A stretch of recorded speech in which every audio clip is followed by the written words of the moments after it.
Good morning, Nigeria. Thank God it's Friday, and welcome to Daybreak on Trust Television. I am Sunday Michael Ogu. And I'm Zainab Bala. Thank you so much for joining us on the program this morning.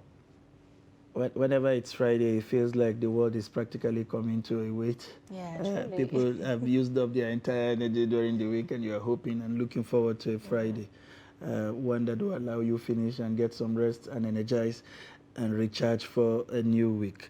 It's a pleasure to have you join us this morning, and we will take off at this point with the major headlines. Female students adopted in fresh Kaduna attack. Tension in Lagos community as police battle Okada riders. Gunmen kill one, kidnap student lecturers in Abia. The news in detail now. 4 students of Kaduna State College of Education, Gidanwaya in Jama local government area of the state have been abducted. The victims were kidnapped at Mile 1 area of Gidanwaya Axis on Monday evening. Commenting on the incident, spokesman Kaduna State Student Union, KADSU, KSCOE chapter, Comrade Benjamin Faye, said the abductors have demanded a huge ransom. According to him, the students to the spokesperson, Rachel Edwin, a 200 level from Biology Geography Department, Esther Ishaya, a 200 level student from Economics and History Department, Promise Taniwe, a 200 level from English History Department, and Beauty Luca, a 300 level student from SPE CRS Department. There was tension in Ojo local government area of Lagos State over an attempt by policemen to enforce the state government ban on the operation of commercial motorcycle operators, also known as Okada riders.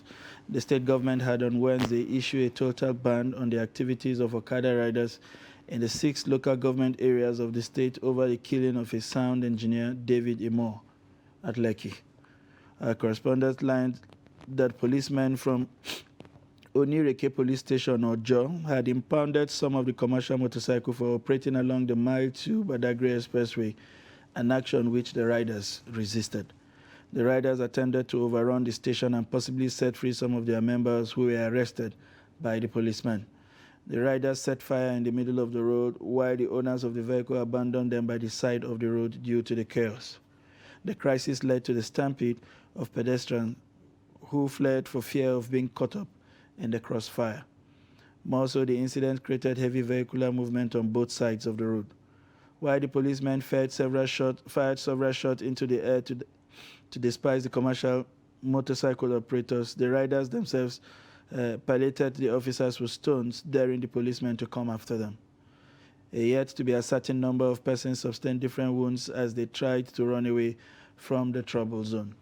Presently, a combined team of anti-riot policemen and some soldiers have been deployed to return normalcy to the area. Gunmen attacked a shuttle bus conveying students, lecturers, and other commuters along Okigwe Uturu Road, few meters from Abia State University. It was confirmed that the shuttle bus driver was shot dead. This came 2 days after 7 students of Abia State University were kidnapped along the same route. The Abia State Governor, Dr. Okezie Ikpeazu, described the incident as yet another senseless kidnapping and unfortunate death of innocent citizens. He said the state would leave no stone unturned to ensure that normalcy is quickly restored, assuring Abians of his total commitment. And moving on, after 52 days in captivity, relatives of the victims of the Kaduna-Abuja train attack who are still in captivity have called on the government to halt the planned resumption of the train services along the route. The leader of the victims' relative, Fatai Jimo, at a press conference in Kaduna, demanded the immediate replacement of the management of the Nigerian Railway Corporations due to what they called gross misconduct. Lami Sadiq reports from Kaduna. It's been 52 days since terrorists attacked the Abuja-Kaduna train and abducted over 60 people, most of them still in captivity. Relatives of the abducted passengers say they have been living in agony and mental instability occasioned by the continued stay of their loved ones in captivity. The MD of NRC, Mr. Fidet Okiria, claimed in a recent interview that he has been in regular contact with the real, in quote, relatives of kidnapped passengers. Nothing can be further from the truth. We challenge Mr. Okiria to name just 10 of the real in court relatives he has been dealing with, out of the over 1,000 relatives of his passengers still held hostage in the forest. We want to put on record that the Managing Director of NRC, Mr. Fidet Okiria, has not met any of the relatives of abducted passengers since this incident occurred. We made several attempts to meet him and all our efforts were to no avail. We submitted the email addresses of leaders of our group to Malam Yakubu Mahmoud, Deputy Director and Spokesperson NRC, for the purpose of starting the situation room. But it has been one excuse or the other, as nothing has been done in this regard. The attitude of the top management of NRC to presidential directives is a clear testimony of gross incompetence and insensitivity to the plight of relatives of abducted passengers, and we demand their immediate replacement. The relatives who prayed for the safe rescue of their family members called on the federal government to ensure that the Abuja-Kaduna train service is put on hold pending the release of all passengers. We would once again like to appeal most passionately to Mr. President to direct all security agencies involved in the rescue efforts to accelerate action so that our beloved ones in captivity can be reunited with us soonest. Our prayers remain: 1. Safe rescue of family members in captivity. 2. Abuja-Kaduna train service should be put on hold until our first prayer is met and adequate security measures are put in place to guarantee the safety of prospective passengers. They said they have been left in the dark since they cannot negotiate the release of their loved ones and called on the government to meet the demands of the terrorists to ensure their safe return. Lami Sadiq for Trust TV News. Well, there you go. Now, elsewhere, farmers in Sokoto are asking the state government to ensure transparency in the distribution of farm tools and agricultural supplies, since many cannot afford fertilizer due to high cost.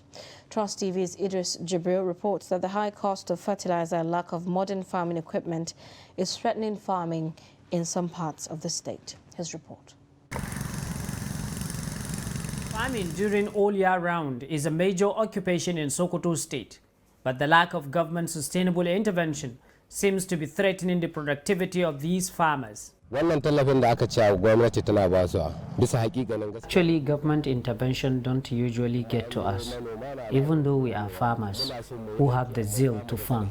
But we are only hearing that government is distributing farming equipment, but it never reaches us.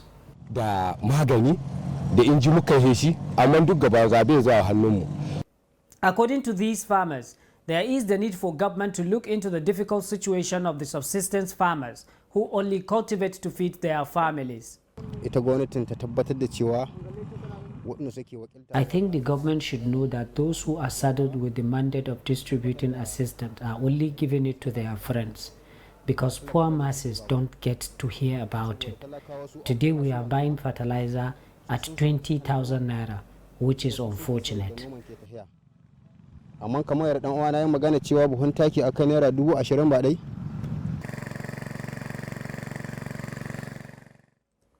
These are irrigation farmers in Gwadabawa local government area of the state who say government interventions are often diverted by politicians before it reaches them.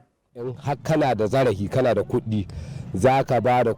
only thing we can do is to carry our money to those politicians sharing the equipment to buy at low price. But even then, the difference is very thin. Therefore, our situation is not encouraging. We are only farming because it's the only occupation we have. Although Sokoto state government is making significant investments on agriculture, but farmers say there is still room for improvement. Idris Jibrin, Trust TV News, Sokoto. That has been the summary of the news highlights. We will take a short breather, and when we return, we'll serve you the newspaper headlines for this morning. But in a situation where you find that they look at the same, not necessarily tribal or regional. I have said that.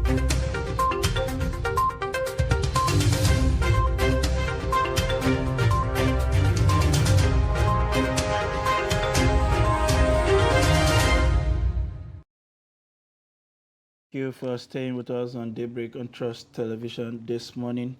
We will now take the newspaper headlines this morning, and quite a number of them are brimming with very interesting covers from the political activities, as you would know. We are fully in that season to different aspects of our national life. And we will start with the Daily Trust this morning. The Daily Trust has a different kind of report, even though it still continues to border on the current political activity as we get up to 2023. And so the major headline on this day newspaper this morning reads, Presidential Ambition, Wike, Fayemi, Tambuwal, 6 other governors squander millions on private jets. You will see the pictures of most of the governors who are the big spenders. You know, on an infograph right there, the number of states that were visited by these governors using these private jets, some of them as high as 19, the others as 16 and 12. And we understand that this private jet cost anywhere around $7,000 to $10,000 per hour. That's quite a sum. That's really huge. One is tempted. You know, this is why they would do everything to remain in governance, of course. So if you have to do a flight of a 2-hour flight, for instance, in Nigeria, that would be like $20,000. You are not counting the time the plane had to wait for you. It's not like it will go and come back and then return when you are ready. This is really huge. Some very interesting stories coming there on the front page of the Daily Trust.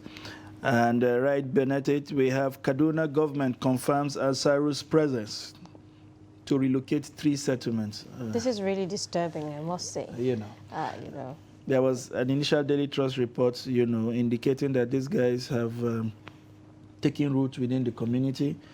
And this is merely confirming it from the government that these guys exactly are right there among them. And as a solution for now, the government is thinking of relocating 3 communities. I think these communities are along the Kaduna-Abuja highway.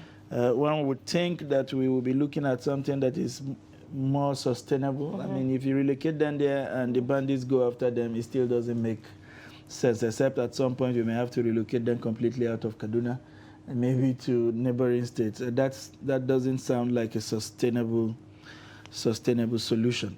And right beneath the name marks, we have Tinubu receives rousing welcome in Kano, meets delegates. It's been going around quite a number of northern truly, states. and it's been a very huge, great reception, I must say. Yes, indeed. Well, I'm sure some other persons went there not exactly for the welcome, but we understand that dollars and nairas are flying around. They are. And so everybody, well, this is my opinion. It appears everybody wants to catch their own share of whatever is available for the shares, you know. But notwithstanding, he's got quite a tremendous number of supporters, and this is evident in most of the places that he has visited. Buhari signs National Health Insurance Bill. This will be an amendment to the bill, I guess, and you'll find that story on page 4 of the Daily Trust. And still on the headlines, we have 53,000 Boko Haram terrorists have surrendered so far. That is according to the Defense Headquarters. You find that story also on page 4. Northern elders slam Ohaneze for demanding spokesperson's arrest. These elders fight more, it appears, than most of us, the youth. There's always a crossfire between these various ethnic nationality group, you know, whether it's Northern elders or the Afenifere, or the Ohanese in Jibo. That story you'll find on page 27. And 80 billion fraud. EFCC get court order to detain Accountant General. Wow, it appears he's in big trouble, I must say. Yes, he does have a long way to go. These are some of the stories on the front page of the Daily Trust, and of course, not forgetting the countdown that continue to run on the cover page. School children in captivity, Bethel Baptist High School, Kujama, now 320 days. It is approaching the 1-year anniversary. We hope that whilst we are looking for those that we adopted from the train, the Kaduna-Abuja train, we would not forget the other people that had been in captivity for longer than and that period, and somehow we will find a way to close most of these kidnapping cases in Nigeria and move on to the real issues of development as they continue to hold us back as a country. You know, I mean, the story of the private jet is amazing, and the riders there read aircraft cost 5 million per hour. Rivers, Sokoto governors compete for trips, bumper harvest for private jet operators. Yeah, truly, I like that word, bumper harvest. And it's really very interesting to see infographics like this, particularly on the Daily Trust newspaper. Ali Gedem is doing a great job. Yes. And sometimes to break these stories down, it's important that you see, you know, vividly how these, you know, stories are explained for you to understand them better. And curiously, we see that the Ebonyi State Governor and Badaru and the man from Cross River have question mark on theirs. You see that they have not commenced the flying, or there are no airports in there. There are no airports in their state. When we read the details of that story, I'm sure you will understand that. Or maybe they go to neighboring states and hop on commercial flight. But even at that, it doesn't cost cheap. You know, the governor and the retinue of staffs that he has to travel with. That's really very huge. That's some amount. I think we have to find a way to separate this governor's ambition from the actual spending as a governor of a state. I mean, globetrotting on a private jet to advance your personal ambition cannot exactly be in the interest of your own state. Truly, Zainab. I mean, 5 million per trip and you have done 19, that's some big amount That's of money. huge. And I really hope INEC is monitoring election spending. You know, the elections have not even, campaigns have not even started yet. And we're seeing these monies, you know, hovering around everywhere. Well, let's take a look at some more stories this time on the News Direct. And the News Direct leads with the story about Osun Guba 2022. I have no money to buy private jets or votes. This is coming from Oyetola. And then the riders there state assures of capacity to transform Osun. You've justified people's mandate, and that's coming from the Oni. As APC flags up governorship re-election campaign in Ife. Well, as some are flying around in private jets, Governor Oyetola is saying he doesn't have money to buy private jets or even votes. Well, we're looking forward to see how that you know, transcends. You find other stories also on the Nigerian News Direct. Ban of commercial motorcycles. June 1st deadline won't stop enforcement. You'd find other stories as well on the Nigerian News Direct. CITN 24th Annual Tax Conference. Oshibajo drums support for FIR's digitization agenda. Well, we don't really have much on the Nigerian News Direct this morning. Yes. So let's take a look at some more stories. But interesting to see the Osun governor crying over not having private jets. We know Osun has been liquidating in debt for some time. Apparently, that is the reason why he doesn't have enough. I'm sure the moment the states can garner enough money, he would jump on the private jet. Everybody wants a good life, you know. So we move on to the Nation newspaper. The major headline there on the Nation newspaper read, pressure on APC governors over ticket for senators and reps. Intrigues threaten pacts in some states. Clearly, it appears that the APC governors will want to succeed those in the Senate. And it's not like the senators have the opportunity to take over from the governors. And that becomes some serious problem. And the governors seem to have a very big war chest to dislodge these senators. And it appears that is causing some serious rift within the party. And you would see the picture of the campaign rally of the All Progressive Congress, you know, and there with Senator Mishere right there, I think somewhere in Osun State, and you'll find the Oni of Ife also on that picture. And right above the name marks, we have Tinubu to Bauchi delegate. With you, I will win. It appears he left Kano for Bauchi yesterday. I mean, some traveling there by the former Lagos State Governor. And then we have Salami panel reports on Magu stalled 2 years after. Yeah, Magu has basically retired. I've not really heard You wonder what those reports will be, to what effect it will be, even if the reports are released now. Many Okada riders are criminals, CP alleges. Lagos step-up ban enforcement. IPOP to Kumui, no crusade. I think this is referring to their planned crusade in Aba.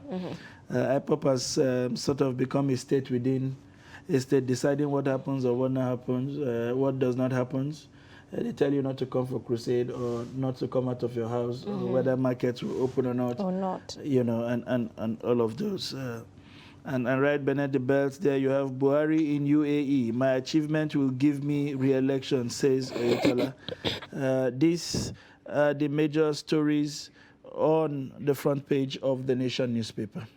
Oh, really very interesting stories, I must say. You know, when I saw the pronouncement by Lagos State government about the ban, you know, of Okada riders, I was really worried, you know, because of the nature of Lagos State and how this is in some way going to, you know, create an outcry by Okada riders. And just yesterday, I think I saw news that there was a sort of violence, you know, there was. in that part of the country. On the Mile 2 Badagry Expressway, I understand, the road was cut short. As we read in the stories, they were trying to free some of their colleagues whose bike had been confiscated. The banning of bike in Lagos has been a running battle. You know, they succeed in stopping them at some point, but they came back to the road during the COVID sit at home, when it became difficult for households to succeed. Everybody started daring everything, you know, to come out and get something to at least sustain livelihood. And since then, it's been getting worse and worse until the last incident where a sound engineer was killed, and the government decided to seize the opportunity. But you know, with our politicians, as the election draw closer, they will take their leg off the pedal. They reintegrate, they use them for elections and campaign, and when it's over, they come back with the ban again. Really very interesting. I think the ban succeeded in Lagos, Plateau State and other smaller states within the country. But for Lagos, I think it's going to be a big project to do. There's going to be some battle. At any rate, it's the same politicians that buy this bike to reward these boys for advancing their political interests. And then shortly after you have gotten into office, the next thing is to pronounce a ban on the bike. Let's see how far they're able to go with this. June 1 is the deadline, but even before then, enforcement has begun. Let's see how both parties understand what the government is trying to do and find a way to resolve this amicably. Well, let's take a look at other stories on the Punch newspaper this morning. Presidential primaries, uncertainty over APC-PDP delegates, lists as Buhari delays Electoral Act. And then the writers there say nobody has exact number of delegates for presidential primary. This is according to the Vaughan DG. APC begs INEC for extension. Oshibajo team denies hotel plan for delegates. Recall that we saw that news that I think in Niger State that they were giving free food and then hotel accommodations to delegates.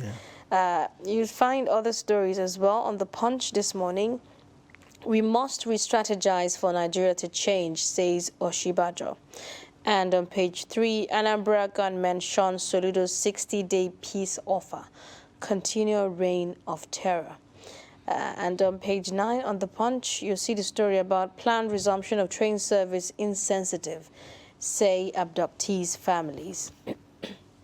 Right at the top, on page 22, NNPC moves to stop $1.6 billion Seplat ExxonMobil deal with major counter-offer. And then you find other stories. Lagos airport shut temporarily, flights diverted over mangled corpse on runway.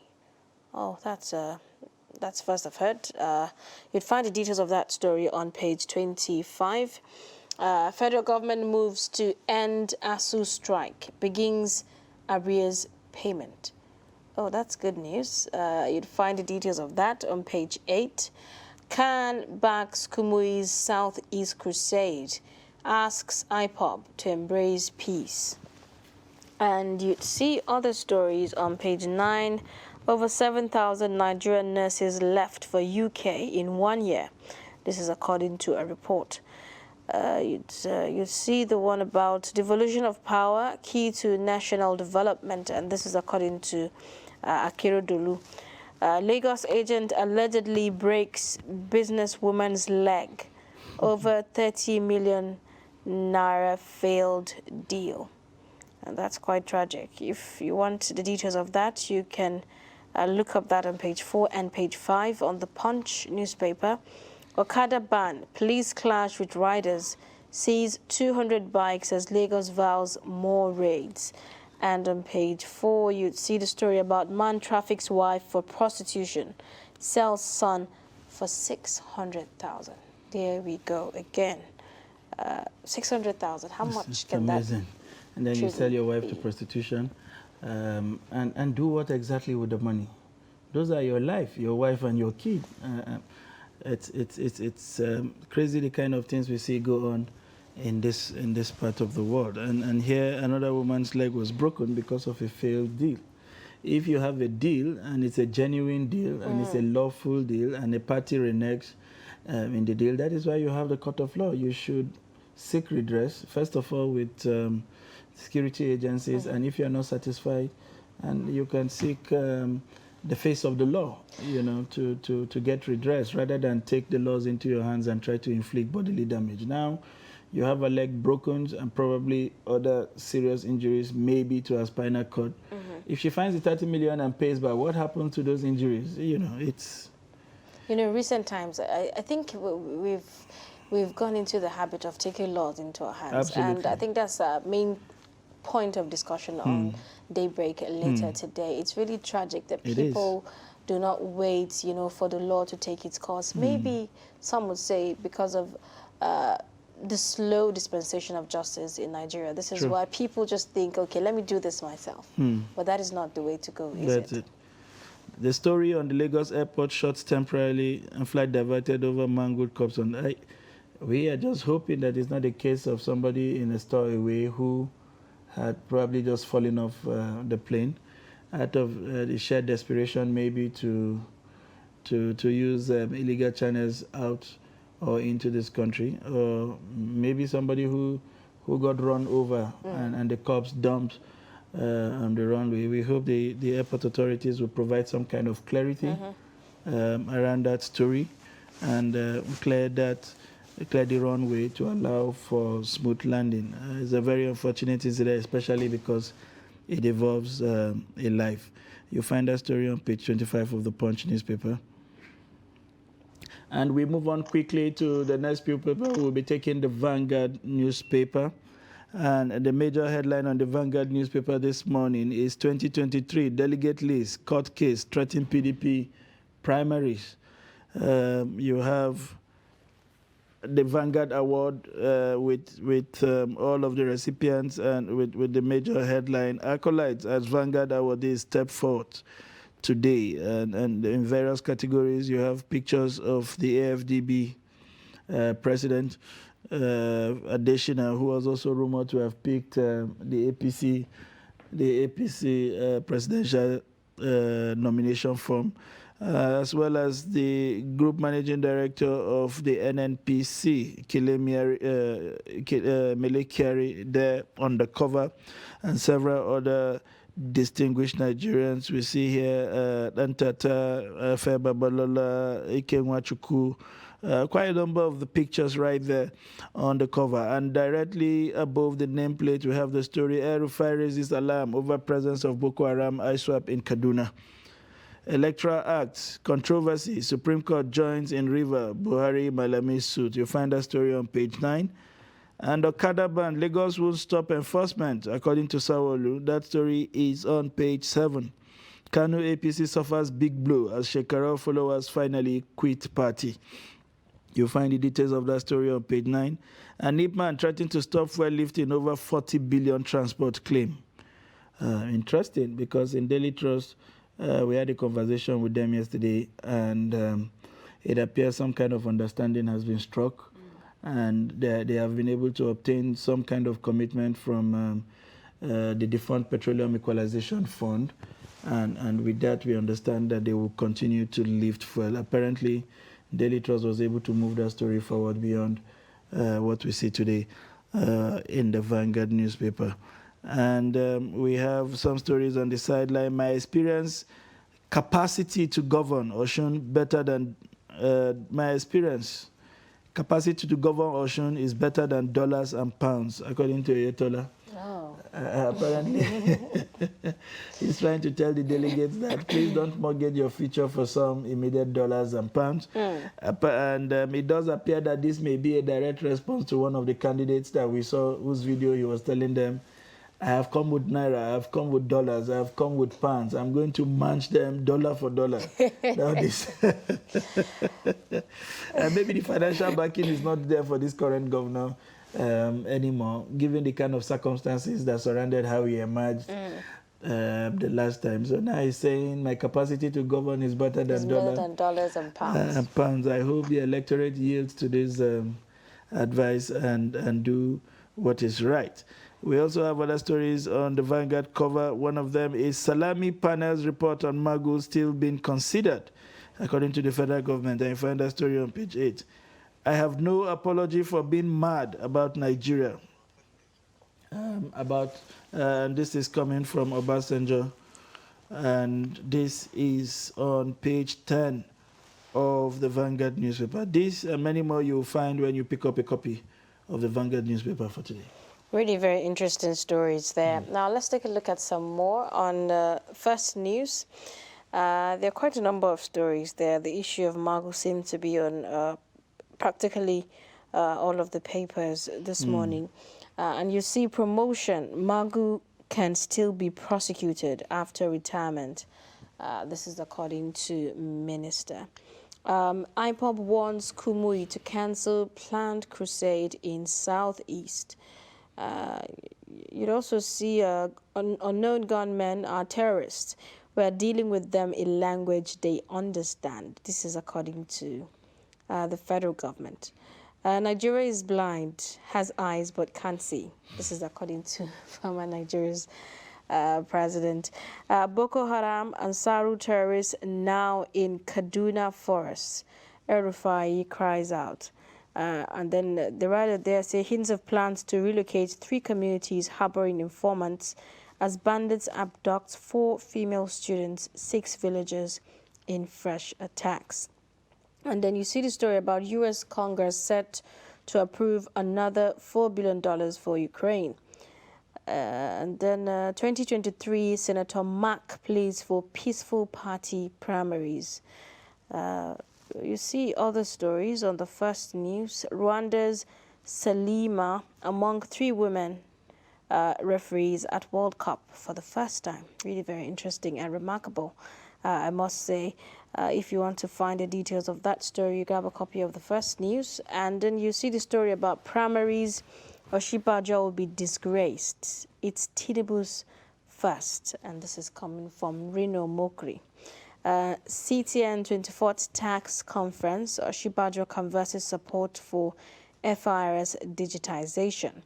And then the story about Lagos, most Okada riders are criminals, says police commissioner.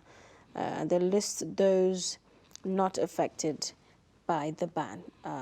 Really very interesting stories, not quite different from the ones we've looked at in other dailies this morning. It's interesting what the former president is saying. Nigeria, it is likening Nigeria to the typical, what do you call him, idol. It said it has eyes, but cannot see. Cannot see, whatever that means. Whether it is in choosing the right leaders. Well, this is ironic because they are the same people who had told us that this set of leaders were the best thing to have happened to humanity after water. And now they say we have eyes, but we cannot see. That's coming from an 85-year-old man. That should be a problem for any Nigerian who is watching or listening to what the former president is saying. And then Magu, again, would not leave the news over his retirement and promotion. And you wonder if he has cases to answer, if there are possibilities that that there is a chance that he may be guilty. Why give him the promotion first and then think of how to demote later? So quite an interesting development here on First News this morning. And then the assertion from the Lagos State government. If you knew Lagos State, most Lagos Okada riders are criminals, why wait until they had carried out a criminal act, by killing someone before you take the pain to begin to climb down on them? We will take a short breather. When we return, the newspaper review continues.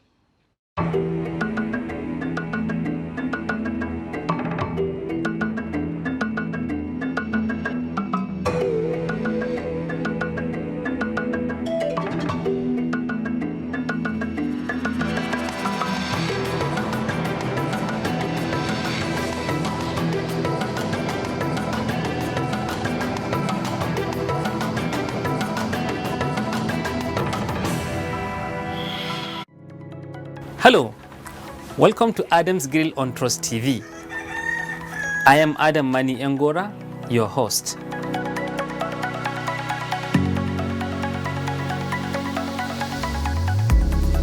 In this program, we will be introducing you to a different style of cooking.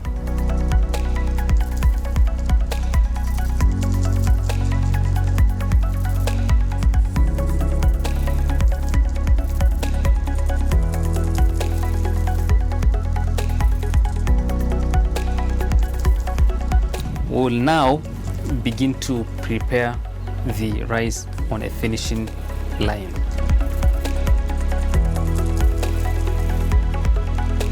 Here is an opportunity for you to watch, learn, and practice. If you don't make your food to be your medicine, then medicine will become your food.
Daily, we bring you updates around politics, People like you who are very young, you have no future. Anybody now who is 30 years, if what is happening today continues, by the time you are 60, you will have no country.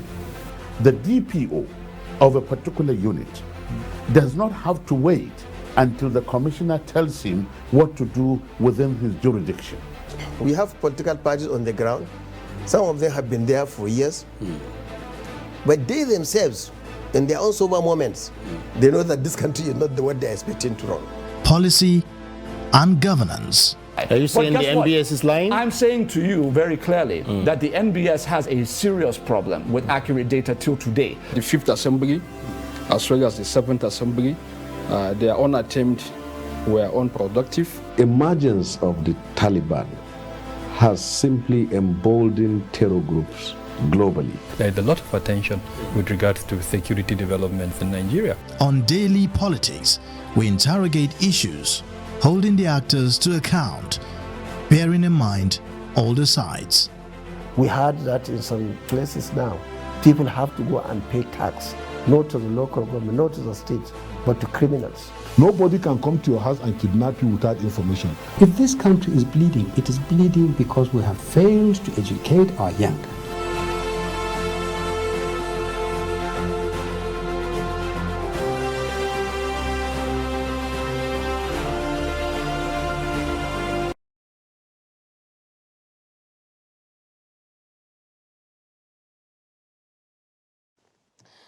Welcome back. If you are just joining us, this is Daybreak on Trust Television, and we are reviewing some of the major stories on our dailies this morning.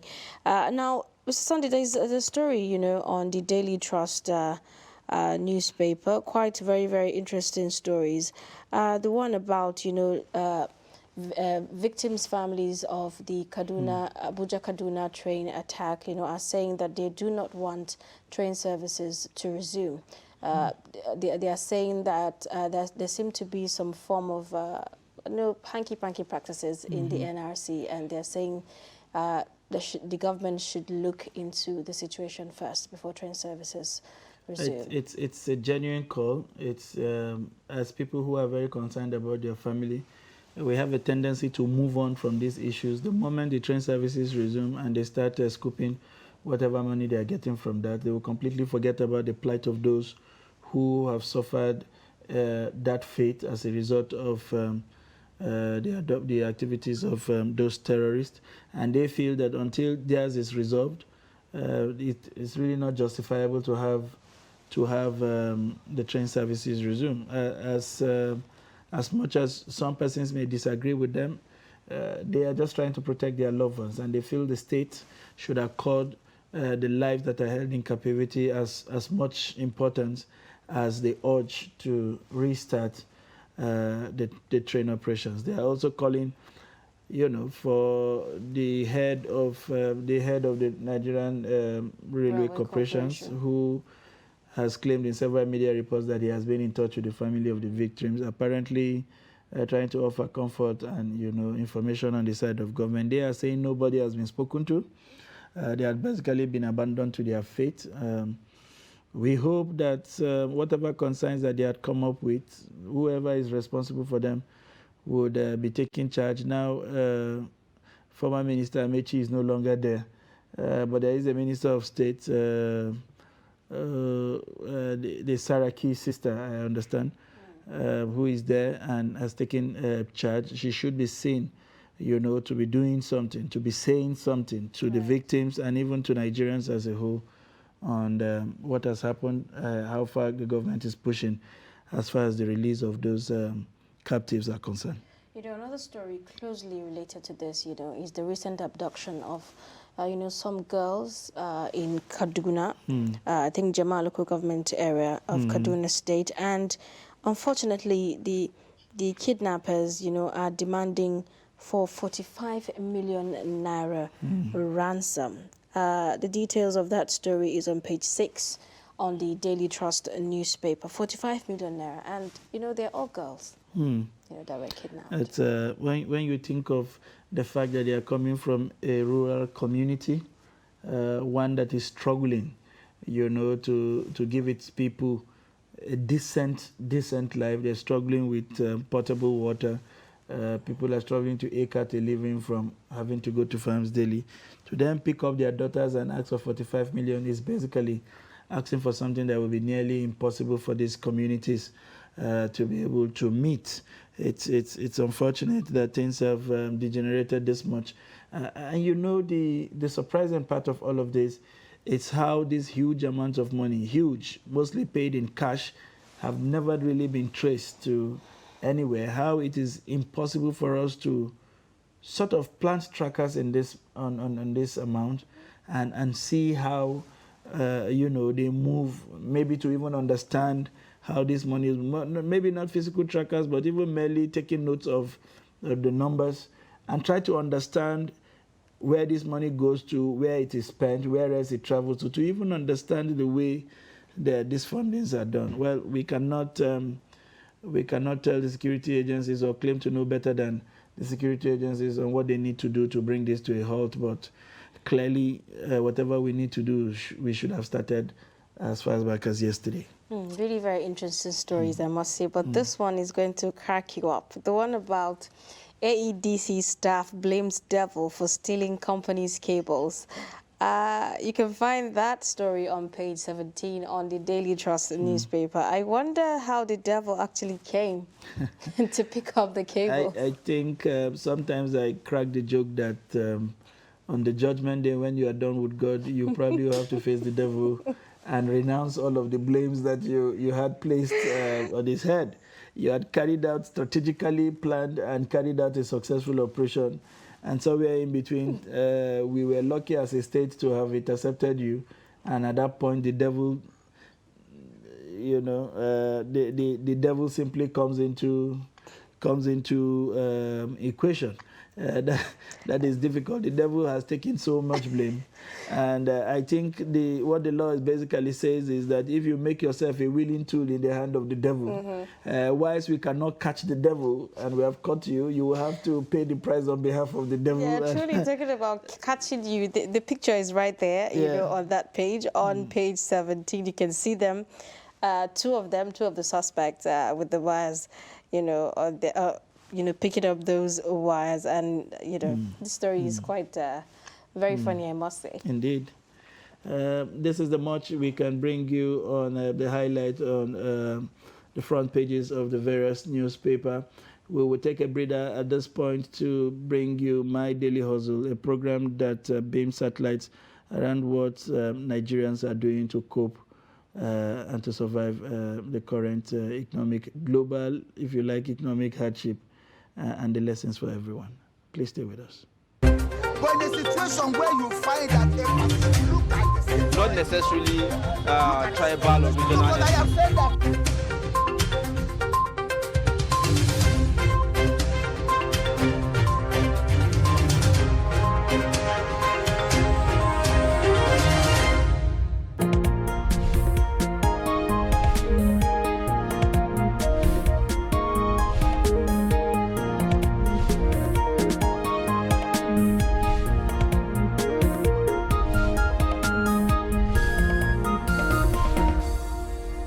Sunana Babiyon Dalladin Senior, ni dan Gombe ne. Gaskiya na kai akalla shekara 6 zuwa 7 idan ina aikin mota. Gaskiya na yi sha'awar mota a lokacin da nake leburanci, aikin mesin, abin da ya shafi a caba, na yi aikin nafe, na zo kuma na koma babbar mota, na kuma yi sa'a na da mai gida na gari yana koya min, yana haƙuri da ni ma na haƙuri da shi, haka muka zauna Allah isa ya koya min mota. To a gaskiya kuma na samu bambanci sosai a sana'an da na yi baya da kuma wanda nake yi yanzu, alhamdulillah. Na farko dai ina yin sana'an ne, sai kuma Allah isa iya wannan time din ne cin abinci na wannan, sai na kaura daga wajen na sake komawa wancan. Shi ma na zo na yi, shi ma Allah isa iya wannan time din ne kawai zan yi hanyar cin abinci na tsaya a wajen, sai kuma na dawo aikin mota, wadda kuma na kai shekara ina ga yanzu 6 ko 7 ina yin aikin mota. Gaskiya sana'a na da ina karkashin wani ne, sai abin da ya faɗa kuma kullum in na fita da safe zuwa wuni ne na dawo gida, sai a ɗauki abin da za a bani a ɗauka a bani. to a yanzu kuma gaskiya mota gashin kaina nake ci tunda an ɗauki motar an damƙa mun. To alhamdulillah gaskiya akwai na samu bambanci sosai akan aikina na da. Gaskiya a ɓangaren aikin babbar mota idan za ka yi shi na farko sai ka cire tsoro, sannan kuma sai ka cire tunanin wahala, saboda ita babbar mota gaskiya dole akwai wahala a ciki sosai. Duk da kowane sana'a akwai wahala, amma ita ma aikin mota akwai wahala, sannan kuma babu zama a gida akai-akai gaskiya. To har ga Allah in kai haƙuri duk za ka zo ka ci riba a hankali a hankali. Tun muna tunanin ba mu san me ake samu ba, ba mu san me ribansa ba, har Allah ya kawo mu yanzu muka san me amfanin aikin babbar mota, kuma muka ci gaba da zama, kuma muna tunanin insha Allah za mu ci gaba da rike shi hannu da hannu goma za mu rike shi gaskiya, saboda muna samun albarka a ciki sosai. Idan na tashi nakan je gun lodi, idan mota na lafiya da abokan aiki na nakan je na yi aiki. In na je na yi lodi na kama hanya, idan garin da zan tafi da nisa nakan wuni na kwana ina tafiya. In ka ga na tsaya zan yi sallah, zan ci abinci, shikenan kuma sai kuma wani larurin da wanda ba a rasa ba in ya kama dole. To a hakan ma akwai gun da ba ma tsayuwa, wanda in mun tsaya wani gurin ana kama mu doka ne, ko da lokacin sallah mukan haƙura da sallan mu wuce wannan gurin saboda cutuwa za mu yi, sai mun je mun hada, sai mu hada azahar da la'asar wato kasaru kenan, ko kuma lokacin sallan isha da magariba mu hada. To idan mun je mun gurin saukewa anan zaka samu kai bacci kafin a sauke ma, in kana da wadda yake zuwa ma saukewa kai ka samu wani guri ka huta, kai wanka, ka ci abinci, kai bacci, ka rage. Kannan sun sauke sun dawo kuma ka tafi lodi, su suke zuwa lodi. In sun dawo nan ma ka ɗauki mota ka kama hanya daga Lagos zuwa su Ibadan, zuwa su Ondo, zuwa su Kogi State, ka zo Abuja kuma sai ka sauka su tafi lodi, su tafi saukewa kuma. To haka dai aikin mota muke wuni muke kwana, mukan yi wata ɗaya wata biyu, wani kafin ya je gida, wani duk kwayan 30 zai je gida, wani sai ya yi wata biyu, wani ma yana wata 3-4, wani ma 6 yake yi sannan ya tafi gida.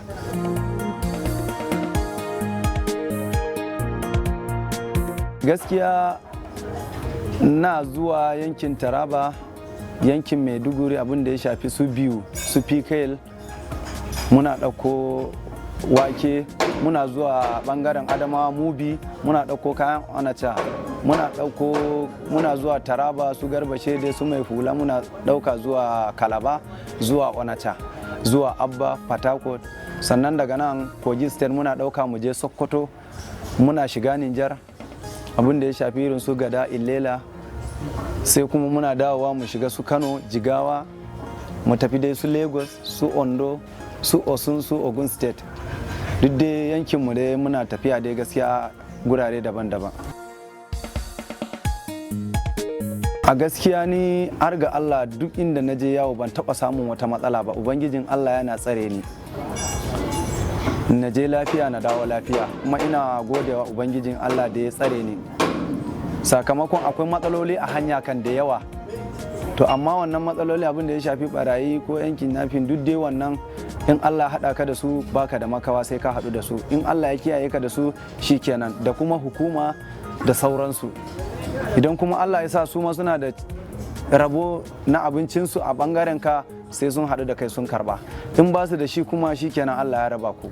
In za ka yi aikin mota sai ka cire tsoro, sai kuma ka cire tunanin wahala, sakamakon wata jihan za ka je ka samu ana rikici kai baka sani ba, ka zo ka haura, to kuma sai yadda Allah ya yi da kai. Idan Allah ya haɗa ka da su, in kuɗi suka nema kana da shi ka ba su, in baka da shi shikenan, duk abin da suka ma, hukuncin da suka ma shikenan, kai bayan da ka iya. In kuma Allah ya sa sun samu kuɗi sun barka, shikenan ka kama hanya ka tafi, su ma rabon su suka ci. Ya taɓa faruwa da abokanayana sosai, an tare su da bindigogi ko hanyar cikin Osun State zuwa daga Ilesha Express zuwa Ife zuwa Ibadan. Wani lokaci sukan fito suna ɗan tarewa, wadda Allah ya ciyar da su same su karɓa, wanda kuma Allah bai ciyar da shi ba ya zo ya wuce lafiya. Amma ni dai gaskiya har ga Allah ya tsare ni. Soja da polisa muna haɗuwa da su akan hanya, kuma suna taimakon mu muna taimakon su saboda su ma suna dan samu a wajen mu ma kuma suna tare mana wasu abubuwan muna samu muna wucewa. To alhamdulillah dai duk inda ka samu rubulon akwai kayan da zaka dauko zaka ba su wani abu, akwai kayan da zaka dauko ba ruwan su da kai. In ka zo me ka dauko suka tabbatar dai kayan ba laifi ba kayan doka bane sai su barka ka wuce. Gaskiya ni makarantar islamiyya na yi ban yi na boko ba. Burina a rayuwa gaskiya ina da buri in ga na yi a sana'ata mai da hankali a kai, in yi wa godiya ga ubangiji da kuma wanda ya kirawo ni ya bani motar shi ma wato ya ce ka zo mu taru mu ci abinci mu rufa kanmu asiri. Shine na yi wa Allah godiya, na masa godiya da ya ɗauki dukiyarsa ya damƙa mun amana har na tafi kuma nake nemowa nake kawowa kuma yana bani haƙƙina alhamdulillah. Ina mai musu addu'a sannan ina fatan Allah ya sa sana'a na ta ci gaba da ɗaurewa, in samu in yi nawa na kaina kamar yadda su ma iyayen gidana suka yi. Koda ban samu haka ba dai in samu na rufin asiri, in riƙe gidana da iyalina, in gina gida nawa na kaina. Ni ma in Allah ya buɗa mun in samu motocin in yi, in ci kuma gaba da taimakon 'yan uwana na ƙasa da ni wadda suka neman taimako. A gaskiya har ga Allah shi aikin mota duk yaron da ka zo in dai yaron mai tarbiyya ne ya zo ya bi yana ƙasanka, ya kamata da kai da shi duka ku haɗu ku taimaki juna. Idan kai kana taimakon su ta wani bangare a matsayin mai gidansu, su ma akwai ta inda suke taimakon ka a matsayin su ne yaranka wanda kuma abokanai aiki ne.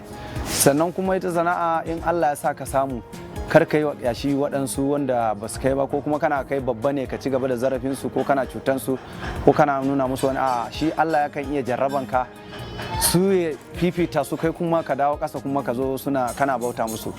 To ka riƙe su da amana iya daidai gwargwado dai gaskiya muna yi musu saboda su ma muna so su tashi kamar yadda mu ma muka zama wani abu lokacin da muke karkashin wasu. Muna so su ma su tashi su ci gaba da su ma su zama iyayen gidan wasu, kuma su ma su koya wani, kuma a zauna lafiya, a taimaki juna, a ci gaba da addinin musulunci da bauta ubangiji da annabi Muhammad sallallahu alaihi wasallam. Ko da baka saba ba, a yau da gobe dole sai ka saba, domin in aikin ka ne dole ka ɗauke shi aiki ka sa shi a zuciyanka. Ina iya tashi daga karfe 6 na safe in wuni ina tafiya, in kwana ina tafiya, in har ban je inda zan sauke kaya ba in sake wuni kuma. Kai in kwana 3 ya kama zan iya ina tafiya, sai dai in na ji bacci ina da safiya na wadda zai karbe ni nima in kwanta in yi bacci ana tafiya. In kuma a'a mota ta samu matsala wannan ya zama dole ba za ta tafi mu tsaya. In a jeji ne ya kama mu kwana a jeji, inda rana ne mu nemo makaniki ya zo ya mana gyara mu tafi kuma.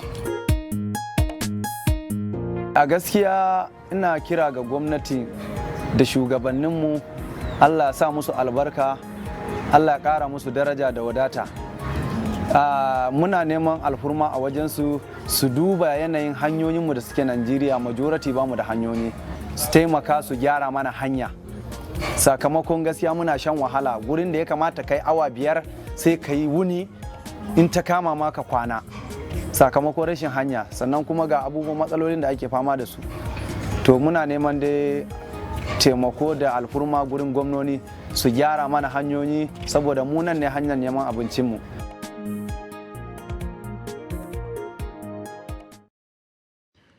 Good morning, Nigeria, and welcome to Daybreak on Trust Television. It's 7 a.m. in the morning, and as they would say, thank God it's Friday. I am Sunday Michael Ogo. And I'm Zainab Bala. Thank you so much for joining us on Daybreak this morning. Now we'll serve you with the headlines. Female students adopted in fresh Kaduna attack. Tension in Lagos community as police battle Okada riders. Gunmen kill 1 kidnapped students, lecturers in Abia. The news in detail now. 4 students of Kaduna State College of Education, Gidanwaya in Jama local government area of the state have been abducted. The victims were kidnapped at Mile 1 area of Gidanwaya Axis on Monday evening. Commenting on the incident, spokesman Kaduna State Student Union, Comrade Benjamin Fly, said the abductors have demanded a huge ransom. The students, according to the spokesman, are Rachel Edwin, a 200 level from Biology and Geography Department, Esther Ishai, a 200 level student from Economics and History Department, Promise Tanimo, a 200 level from English History Department, and Beauty Luca, a 300 level student from SPE CRS Department. There was tension in Ojo local government area of Lagos State over an attempt by policemen to enforce the state government ban on the operations of commercial motorcycle operators, also known as Okada riders. The state government had on Wednesday issued a total ban on the activities of the Okada riders in 6 local government areas of the state over the killing of a sound engineer, David Imo, at Lekki. Our correspondent learns that policemen from Onireke police station, Ojo, had impounded some commercial motorcycle for operating along the Mile 2 Badagry Expressway, an action which the riders resisted. The riders attempted to overrun the station and possibly set free some of their members who were arrested by the policemen. The riders set fire in the middle of the road, whilst the owners of the vehicle abandoned them by the side of the road due to the chaos. The crisis led to a stampede of pedestrians who tried to flee from being caught in the crossfire. More so, the incidents created heavy vehicular movement on both sides of the road. While the policemen fired several shots into the air to disperse the commercial motorcycle operators, the riders themselves pelleted the police with stones, daring the policemen to come after them. A yet to be a certain number of persons sustained different wounds as they tried to run away from the trouble zone. Now, gunmen attacked a shuttle bus conveying students, lecturers, and other commuters along Okigwe-Uturu Road, few meters from Abia State University. It was confirmed that the shuttle bus driver was shot dead. This came 2 days after 7 students of Abia State University were kidnapped along the same route. The Abia State Governor, Dr. Okezie Ikpeazu, described the incident as yet another senseless kidnapping and unfortunate death of innocent citizens. He said the state would leave no stone unturned to ensure that normalcy is quickly restored, assuring Abians of his total commitment. Now moving on, after 52 days in captivity, relatives of the victims of the Kaduna-Abuja train attack are still in captivity, have called on the government to halt the planned resumption of the train services along the route. The leaders of the victims' relative, Fatai Jimo, in a press statement in Kaduna, demanded the immediate replacement of the management of the Nigerian Railway Corporation due to what they called gross misconduct. Lami Sadiq reports from Kaduna. It's been 52 days since terrorists attacked the Abuja-Kaduna train and abducted over 60 people, most of them still in captivity. Relatives of the abducted passengers say they have been living in agony and mental instability occasioned by the continued stay of their loved ones in captivity. The MD of NRC, Mr. Fidet Okiria, claimed in a recent interview that he has been in regular contact with the real, in quote, relatives of kidnapped passengers. Nothing can be further from the truth. We challenge Mr. Okiria to name just 10 of the real, in quote, relatives he has been dealing with out of the over 1,000 relatives of his passengers still held hostage in the forest. We want to put on record that the Managing Director of NRC, Mr. Fidet Okiria, has not met any of the relatives of abducted passengers since this incident occurred. We made several attempts to meet him and all our efforts were to no avail. We submitted the email addresses of leaders of our group to Malam Yakubu Mahmoud, Deputy Director and Spokesperson NRC, for the purpose of starting the situation room. But it has been one excuse or the other, as nothing has been done in this regard. The attitude of the top management of NRC to presidential directives is a clear testimony of gross incompetence and insensitivity to the plight of relatives of abducted passengers, and we demand their immediate replacement. The relatives who prayed for the safe rescue of their family members called on the federal government to ensure that the Abuja-Kaduna train service is put on hold pending the release of all passengers. We would once again like to appeal most passionately to Mr. President to direct all security agencies involved in the rescue efforts to accelerate action so that our beloved ones in captivity can be reunited with us soonest. Our prayers remain: 1. Safe rescue of family members in captivity. 2.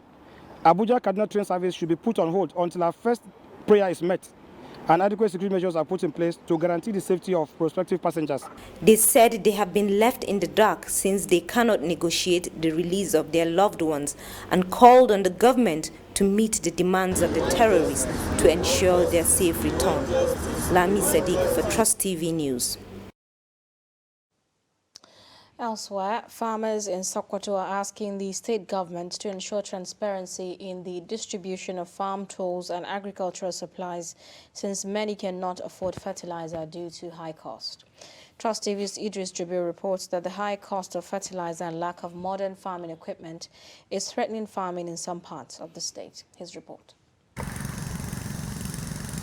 Farming during all year round is a major occupation in Sokoto State, but the lack of government sustainable intervention seems to be threatening the productivity of these farmers. Actually, government intervention don't usually get to us, even though we are farmers who have the zeal to farm. But we are only hearing that government is distributing farming equipment, but it never reaches us.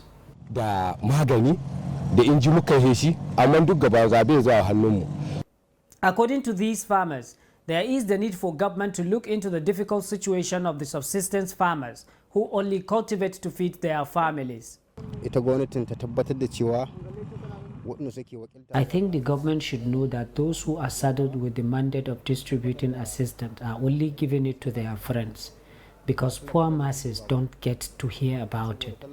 Today we are buying fertilizer at 20,000 naira, which is unfortunate.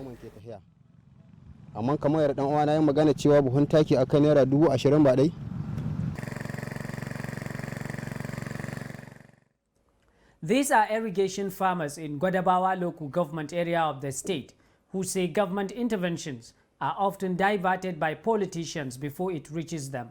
The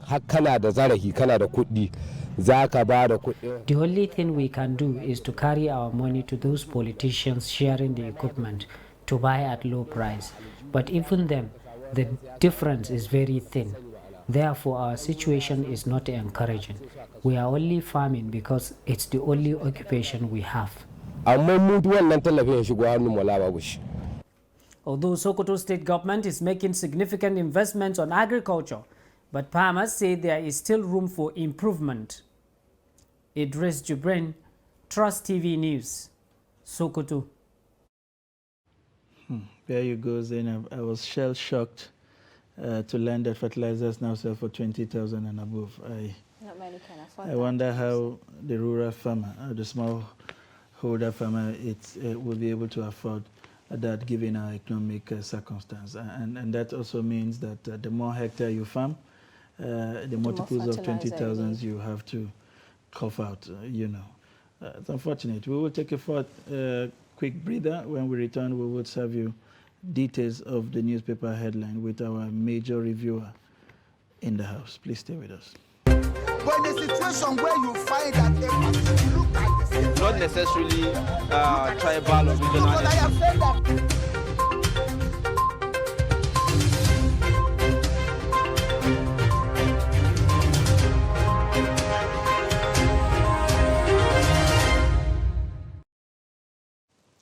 If you are just joining us, this is Daybreak on Trust Television. It's that moment in the program where we get perspective from our in-house analyst.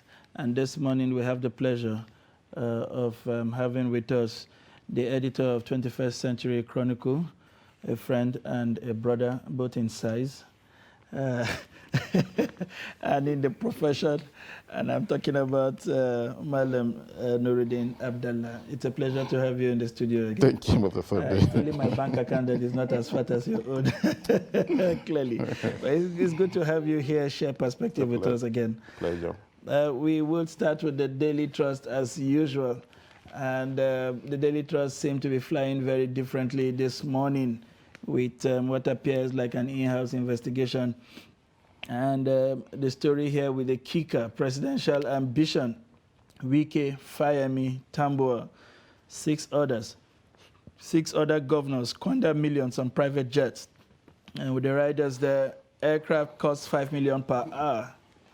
Rivers, Sokoto governors compete for trips. I mean, Rivers, a rich oil nation, and Sokoto, one that is battling with the desertification and storms. It's amazing. Bumper harvest for private jet operators. This is their season, if you like. Right. Number of states visited by governors. There you find in an infographics, the man from Rivers State has done about 19 of those trips, as well as Tambuwal. Clearly, they seem to be competing when it comes to that. And Bala, Senator Bala from Bauchi State, you know, it's really chasing the pack with about 12. And we have Fayemi. Maybe Fayemi is understandable because there is no airport in his town. He has to hop around on the chopper or the private jet, perhaps. He comes a close second with 16, and there are several other governors on the list. And other stories on the front page of these day newspapers, you have Tinubu receives rousing welcome in Kanu, meets delegate. You find that story on page 8. And Buhari signs National Health Insurance Bill. Details of that story you would find on page 4. And 53,000 Boko Haram terrorists have surrendered so far. This is according to the defense headquarters. That story is also on page 4. Northern elder Slam Ohaneze for demanding spokesperson arrest. And 80 billion fraud. EFCC gets order to detain the accountant general. This will be a long walk to conclusion, as one of those famous books will say, long walk to justice. But this is a long walk for the accountant general. But let us begin with the main story on the cover. Look at the huge amount of money these governors are spending, junketing the entire country, trying to get delegates on their side. What's your perspective of this spend? Okay, I think it's not a new trend per se, because these are, excuse me, governors who want to, who are aspiring to be president in the forthcoming elections. I'm saying this because with the spread of insecurity across every breadth and length of the country, almost all the 36 governors, minus some fewer exceptions, are now jetting around. That's a reality, a very stark reality. It contracts drastically with the cash crunch bedeviling the states. You can, let's say,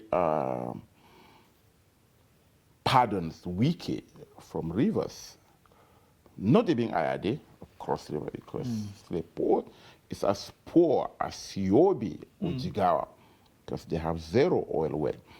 And so this equally questions our campaign funding. What is the Electoral Act saying of the Sunday? If you want to be president of Nigeria, what is the cap? Not of the 5 billion naira. You just mentioned 5 million naira per hour. These private jets are attached to these governors. It's on demand. It is not on hourly basis, no. Imagine, Asiwaju Bola Tinubu was in Kano yesterday. He didn't go alone. It can't be one private jet. So if you multiply, if you do a sort of a computation, then you'll find out the real figure. And it is not like maybe, it's not like you and me, maybe that, it's not Uber. Well, this is an Uber of some sort. You understand? So it's permanently attached to them. That is one. And secondly, let me remind you, just not some months ago, the president's son wedded in Kano. You wrote the story. There was no space for even private jets. We are scrambling for space at the Malami Kano. There are no hangars. Yeah, we understand some of them went to park in Katsina, some came down to Kaduna.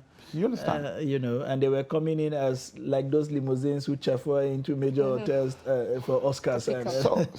So that's the reality. And you know, it shows you how unserious our system itself is, and how unserious we are, particularly in tackling issues. Like I say, mine is Wiki. How many of these states' governors that are now jetting on from one state to the other to be president, look at their IGR.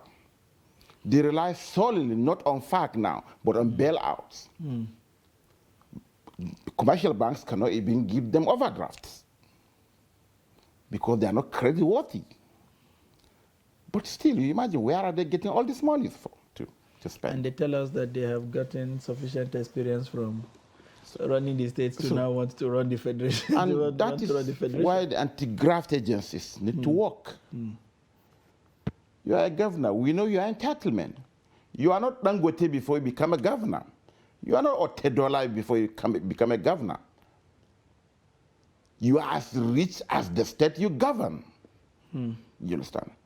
In other climes, even as when Trump was elected United States president, his fortune dropped because he was squarely facing governance. His business suffered.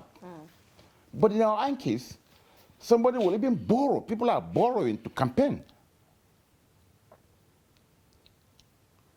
How much is in that craft where it lands in Katsina, Kano, Benue, and what have you?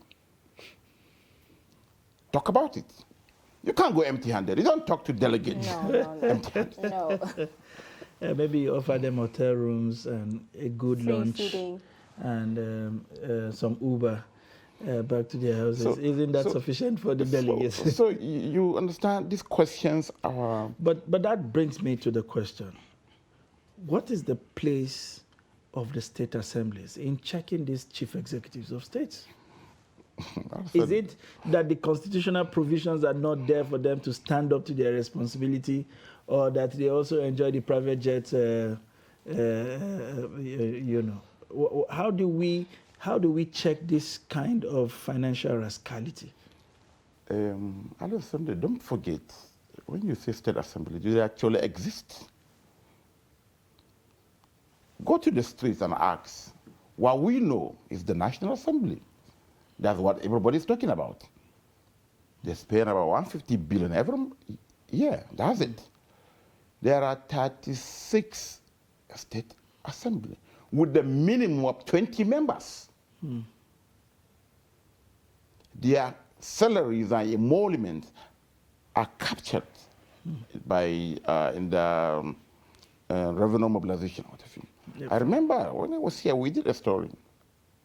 What are they doing? In the first place, the governor handpicks who is going to be there.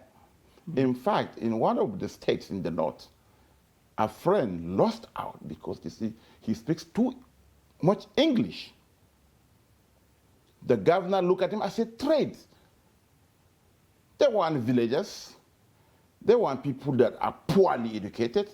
In Kaduna, we had a speaker of a state assembly that can barely write his name. When he resigned, when he wrote, we saw what he wrote. He couldn't even speak English. That is one. In Katsina, we had the same thing. In Zamfara, look at it. So the state assembly are packed by mediocres, handpicked by governors. So that is why they have lost their morality in the first place to even take men. They don't even have the capacity. I remember in that story, almost 90% of the bills, what we did, I think we analyzed about an entire session, 4 years of the assembly, state by state, the bills they passed, the money they earned, 90% of the bills passed by these assemblies were executive bills. Almost less than 10% member bills. So that was it. Therefore, unfortunately, and our CSOs in particular, they have centralized the activities here in Abuja. Everybody's talking about the National Assembly, National Assembly, and National Assembly. We have forgotten that arm of government. It is closer to the people. To the people. So I think that there is therefore a reawakening that the right people should be voted into the state assembly and they should do the right thing. As I'm talking to you now, look at the speakers. They don't know the difference between a motion and a bill. They don't know the difference between an executive bill and a private member bill. But that is also partly a citizen problem. Because it is one thing for the governor to desire people who do not know what they are going there to do. It's another for them to be voted in. A docile citizenry, apparently, may have brought us to where we are today, where we have representatives who can't even represent themselves, not to talk of even fighting for. Maybe just briefly, we know the national budget, right? If I ask you now, do you know how much is your state budget? You may know the figure. If I tell you, give me the breakdown. How much is capital? How much is recurrent? What is deficit? You may not know. Maybe because I don't live in my state. No, do you know why? Because even the NGOs are just looking at Abuja, National Assembly. And how many, can you tell me, what is the, I have the budget breakdown in the last 10 years, just on my phone. Do I have the budget breakdown of Kano State? Interesting. Yes, even the states that are talking about transparency, I want to be like Kaduna, you can't get the breakdown. Well, we hope we'll move past that. Now, talking about Kaduna, we're seeing that Kaduna State government has confirmed Ansaru's presence in some, small communities, in Kaduna State, and they're planning to relocate three settlements. How feasible is that? I don't know. I think maybe the governor was being political. Yes, there are informants in some of these communities. But why do you have the informants? Because an arm of government, or particularly an arm of the security architecture, is not working. Why can't you identify these informants, arrest them, prosecute them? That's what obtains in other parts of the country. They avert terror attacks. They don't allow it to happen. Because the security agencies are working, and at every 247, their tentacles were spread. But we only allow these things to happen, then we give reasons why they happen. That is what the presidency has been reduced into. They give reasons why these attacks happen, and they condemn. The same thing with the security agencies. It shouldn't be that. It shouldn't be, the issue shouldn't be tackled that way. Okay, how many communities will you relocate? Where are you relocating them? What is the probability that if you relocate, let's say, Rijana to Kachia, that the informant terrorism will not move to that area? Solve the problem. These informants are humans. These terrorists are humans. Use the right technology. Use the right approach. And end it. Interesting. Okay, now, maybe let me add this. How much will it cost us in relocating Rijana, Kateri, Gidambusa, Kurumenkari, and what have you?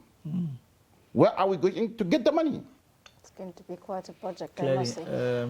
And initially, I think before we started the newspaper review, you saw a report, about families of the victims of the abduction that happened along that highway. They are blaming, NRC for, that unfortunate incident, saying that they do not want train services to resume. Are they on the right track, or do you think there's a missing link somewhere?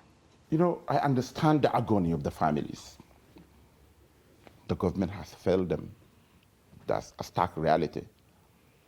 But let's know who to hold into account. If there is a terror attack, for instance, a plane hijack, do you go into Boeing 777, Lufthansa, Emirates, and what have you? No. The security agencies take over. They give the every other minute's briefing. Maybe they don't know the inner workings of the railway system. In Kaduna here, we have what they call the railway police. It's a poorly funded police. They have a DPO, that's it. There are about 14 or 16 coaches, less than 15 policemen. The normal black and black we see that collect 15 naira, 100 naira on the street. That is it. The only thing is, who is NRC is an agency of government. They don't control the police in the station. somebody elsewhere does. So I think maybe they should channel they should properly channel their complaint to the right quarters. It should be the security agencies. Let them come to Abuja, for instance. The NSA is there, who supposedly is in charge of the security architecture. The DSS is there for internal security. The police is there. I think their complaint may stem from the fact that he claims in some media reports that he has been in touch with the family, and whereas they are claiming in this case that nobody had reached out to them. But let us move on to other stories on the front page of the Daily Trust. We also read that 53,000 Boko Haram terrorists have so far surrendered. It appears that we are now building an IDP of repentant Boko Haram when we have not even been able to. What kind of dilemma exactly does this portend for us as a society? You already have people who are displaced, whom we are struggling to integrate or reintegrate into their community, or even provide them basic amenities where we have warehoused them like unwanted people right in their own father's land. And now you have cases of repentance who first of all pose a challenge of acceptability and reintegration. And it does appear that these numbers seem to be getting bigger. I mean, 53,000 Boko Haram, and we still have the kind of problem we have. What's your perspective about this? I think there is nothing wrong with them repenting, but that's not all. They should be categorized, like I said in the past, profiled. A bomb maker, a Boko Haram bomb maker, who made bombs that killed thousands or hundreds of people. Nobody needs his repentance. He should face the full wrath of the law. All the combatant Boko Haram terrorists should be prosecuted. That's it. When you say repentant, there are women in particular, or even children that were born in the Boko Haram enclaves. You can understand, you can de-radicalize them, remove that horrible ideology from their brain, and reintegrate them back into the society. That's normal. But you can't kill unarmed civilians, displace them, commit all manner of war crimes, and just one day when you believe that, okay, maybe your comrades, all the fella, then you raise up your hand. No. But if we do that, are we not foreclosing the chances of also getting some of these kingpins to willingly come out and say, okay, we are now ready to discuss, we don't want to do this further, take the arms and offer amnesty? No. You don't grant amnesty to people who's... No, excuse me. Okay, let's imagine that Ansaru did not kill Shekau. When he realized that the end has come, then he surrenders, and you say he should go free? No. These people have killed so much. They have destroyed so much lives. So they should face the full wrath of the law. They are terrorists. There are laws in the country governing terrorism. They should be subjected to these laws. It is only then they are victims. Look at it now. It is only Zulum in Borno that is tackling the IDPs. In their camp in Gombe, based on media reports, they have been treated more than their victims. It shouldn't be. What is the federal government package for people displaced, orphans, widowed by Boko Haram terrorists? What is their budget in 2022? But you are spending so much on accepting the military should do their job. Could this be because maybe there's the eye of the international community on the issue of amnesty? That is why there is so much preference, to the priorities we have here. Which country is giving amnesty to combatant terrorists? Tell me. So that is it. We shouldn't confuse these things. Like I said, there are women that were taken to this forest, not because they want it. Their villages, their towns were raided, and they were taken into the forest as prisoners of war. They have spent 10 years or even more there. They have been indoctrinated. These are the people that when they surrender, yes, they need help. But people who participated in senseless killings, bomb making, destruction of schools, raping of young girls, and what have you, should face the full wrath of the law. We have an anti-terrorism law. They should be subjected into that thing. Look at what happened in Maiduguri not long ago. Just a simple ritual of slaughtering animals during a Sallah festivity triggered, can I call it a mutiny, by Boko Haram members that led even loss of lives. Just the ritual of how to slaughter in a sacrificial animal during the festival. So what that simply means is that, is your de-radicalization working? It's not working. You are only concerned about numbers. You are dishing out numbers to show that you're winning the war. Interesting. Before we leave this this issue and look at what other papers are saying, just for clarity, if we find those who are genuinely repentant, who became Boko Haram fighters by circumstance, some even born in there, what sort of rehabilitation should we be looking at? What kind of reintegration? Should we have a place set aside for them and allow them to develop, or should we take them back into the society where people's life have been permanently altered on account of their activity? I'm saying this in the light of the recent visit of the UN Secretary General, who had called for an acceptance of these people to allow for proper healing and reintegration. Healing can only take place if the laws of the land are observed to the letter. What I'm saying here is this: we have security agencies. The DSS is there, Office of the NSA is there. Let them do the profiling. You can't just grant amnesty to a Boko Haram kingpin who has led operations that lead to the killings of many Nigerians. No, it doesn't happen anywhere. They should be subjected to the law. That is it. And by the time even the international community look at us doing that, there was a report by Trust within the week that about 100 or so, 100 or even 900 Boko Haram suspects are languishing in Kirikiri prison. That is wrong. Justice delayed is justice denied. What is happening with the Borgu inquiry in Niger State? There are special courts where Boko Haram cases have been treated. We should separate the chaff from the grain.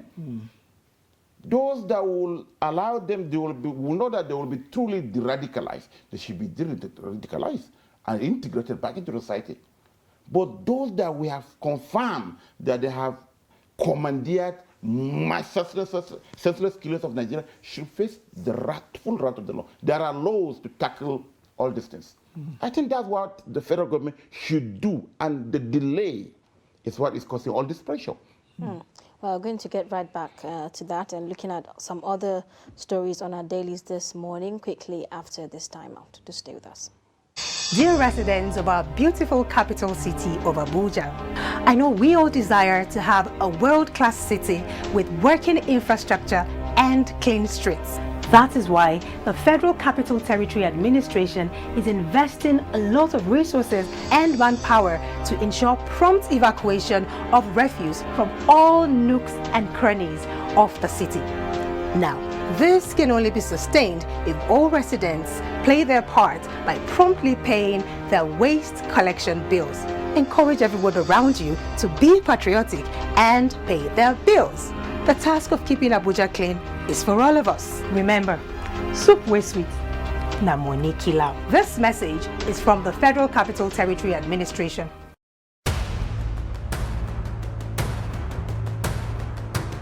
Welcome to Inside Abuja.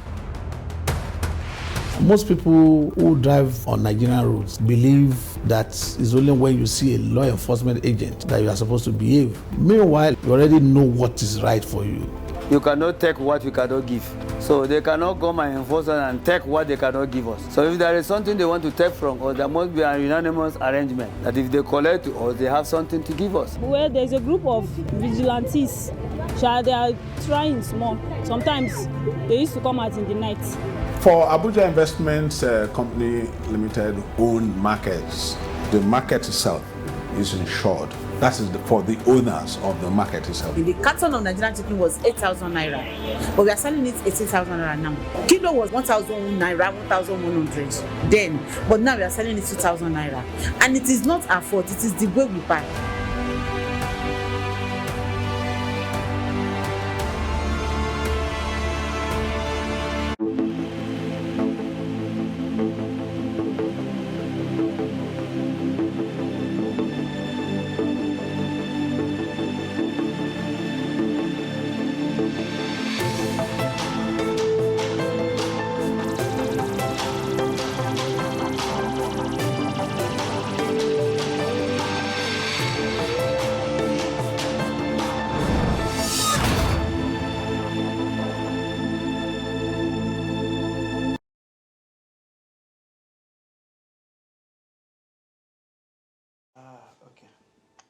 Welcome back. If you are just joining us, this is Trust TV Daybreak on Trust Television. Now let's take a look at some more papers this morning, talking about the Punch newspaper. And the lead story on the Punch newspaper reads: Presidential primaries, uncertainty over APC PDP delegates list as Buhari delays Electoral Act. And then the writers there say nobody has exact number of delegates for presidential primary. This is according to the Von DG. And then ABC begs INEC for extension. Oshibajo team denies hotel plan for delegates. You'd find some other major stories on the Punch newspaper as well. We must re-strategize for Nigeria to change, says Obasanjo. And then Anambra gunmen shun Soludo's 60-day peace offer. Continue reign of terror. And you'd find on page 9, planned resumption of train service insensitive, says abductees' families. So these are some of the major stories on the Punch newspaper this morning. So, and I would like for you to comment on the lead story on the Punch newspaper that says uncertainty over APC PDP delegates as President Buhari delays, signing Electoral Act. What are your thoughts about this? I think they will sort it out. They know the number of delegates. Yes, and this Electoral Act issue, is being dragged necessarily, and it was all because of it's the fault of the president. You remember when they brought him the revised one? There was this section 82, which has been contentious. We moved from Abakaliki, to Court of Appeal, and now we are moving to the Supreme Court. When they brought him, the president would have easily said, no, go and change this. It's something they can do within a day. It was done in the past. First reading, second reading, they bring it back. But unfortunately, I don't know, he wasn't properly advised. He assented to the bill. And now in his speech saying that they should go and delete this, it is not done that way. I think it is not done that way. It was like an ambush. He should have a political, okay, the president doesn't have a political advisor. He doesn't have a special advisor on National Assembly matters. You don't do that. In the case of budget, for instance, you can do it. Yes, I'm signing this budget, but project XYZ, ABC, MNX should be, because he will be the implementer of the budget. If you like, don't do it or implement. But in the case of the Electoral Act, no. You should have simply go back delete this and bring it. They can do within a day. And it will still be within the threshold. But unfortunately, he was wrongly advised, and he assented to the bill, and he was giving them order, which was wrong. You understand? So it simply means that the people around the president were not properly advising on his relationship with the legislature and what have you. About delegates, it's normal during major parties conventions. Then by next week, you will see so many lists of delegates flying around. Yes, you are contesting, you'll have your own. Sunday is contesting, you'll have his own list. I'm contesting, I'll have my own list. But at the end of the day, at the venue of the convention, that will be decided. How are these delegates going to be identified? All those numbers. I think that there are about 9,000 for the APC, for instance. I know there are, just like the way you share constituencies, you understand, it's the same thing. Like Kano, the Northwest, for instance, has the highest number, almost 2,000. Kano alone has more than 450, followed by Southeast Lagos, which is about 1,500. Maybe with Lagos having the highest. So you know where what we can call the hubs. That's why when there is a fire incident in Kano, the major political gladiators will be there. When the foul of a politician got misses, the vice president will be there, Tinubu will be there. You know, when they refuse to run for 3 days, they will go there. Simply because, you know, interesting analogy on how these places seem to have kept the politicians on their vigil. But we look at other stories on the cover of the Punch newspaper, and we have these two that have some attraction because of their human nature. Man traffics wife for prostitution, sells son for 600,000. What is happening in our society? Fundamentally two things: poverty and illiteracy. Sunday, it may interest you to know that, I don't know which country this is. Some years back, a colleague called me saying that please I should talk to, I think, one consul general in one Middle East country, that his wife is stranded and she lost all her papers. You know that documentation to come back to the country. Yes, I know. I called. They did all that, and she was brought to the embassy in Jeddah. Finally, they put her in a plane and she was back. So I did a story. I think I was here, 2018, I remember. I interviewed her and I interviewed the man. I interviewed that colleague that, what happened? This is a man who sent his second wife, the Amaria, to go to Saudi Arabia and do menial jobs and make money. That thing happened at the same time when videos were going viral of how these women, mostly from northern Nigeria, were being abused. Against all whatever, you know, because I was angry at the beginning. When I was talking to her, you know, there was a time she broke down in tears. She didn't even know when she pulled out her one, and I see one scar like this. She was abused by the man that employed her. She was abused by his own grown-up children. And the husband consented. She said in Hausa, she must to go and bring money for him. Probably. Poverty, illiteracy, and greed.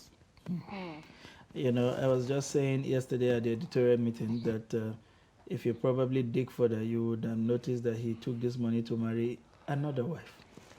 Apparently, that's it will be deserved. I asked him. I said, why didn't the first wife go? I said, why can't you go? I asked the man. I was angry. And I say, where are your parents?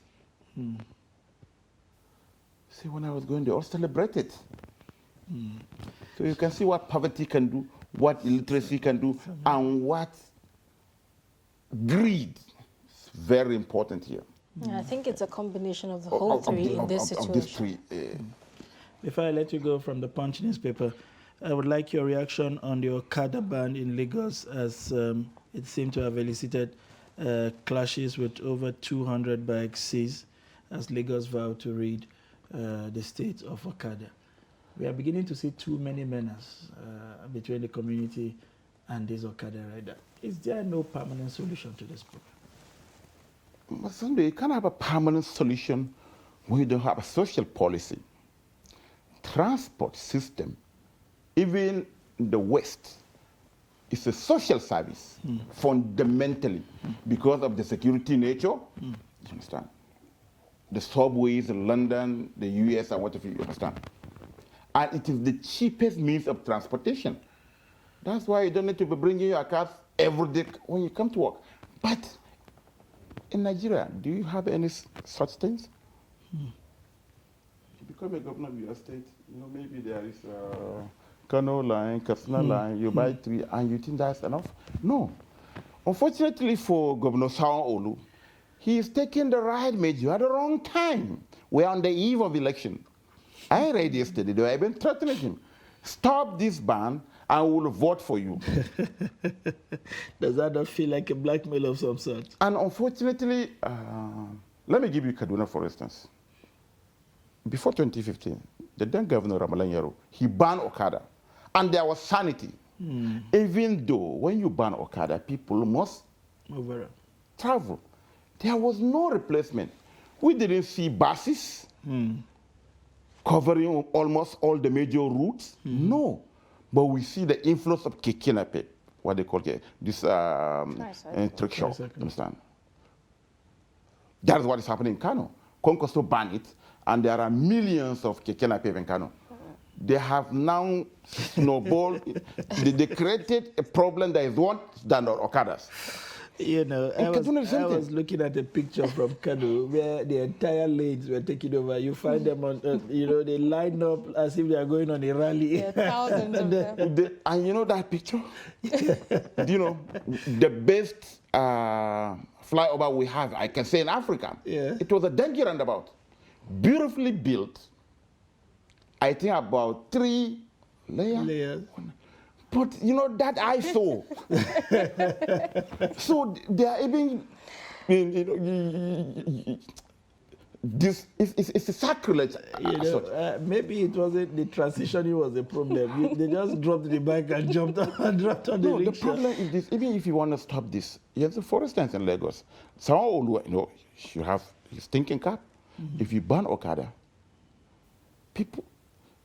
You can't just hop on Okada like that. I read your memos when you are in Lagos. Yes. You have to park your car, pay for the security of the car, and hop on an Okada to catch up with an appointment. That's a double. So it's a double tragedy. Nobody happily enter Okada, as they say. Yeah, no. You understand? But if there are alternatives, no. Because the chances, the risks in Okada, what happened in Dede? From an Okada incident, and you know, accidents in Okada, in most cases, the passenger is the victim. Yes.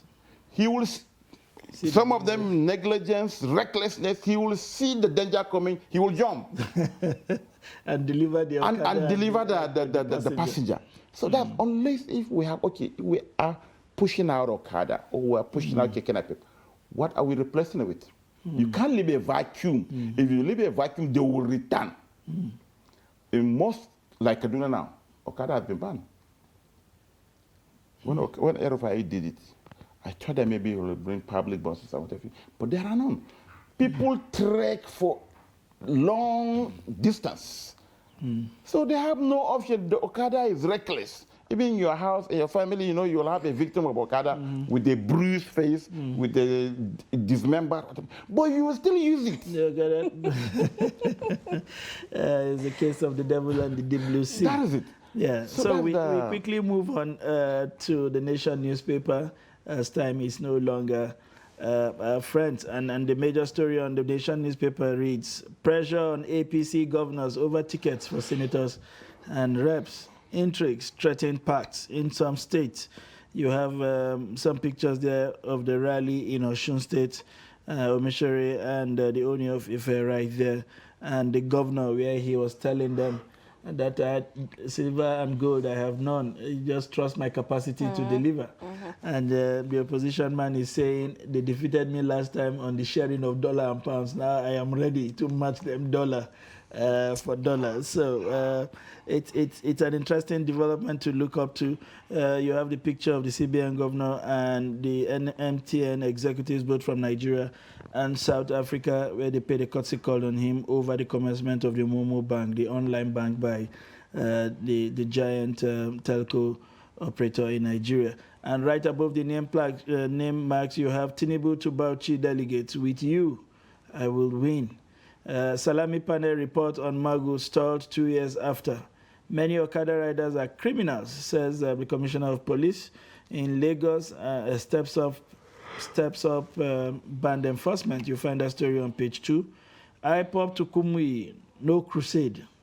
And that's the government in another nation. Interesting developments here on the cover of the Nation newspaper.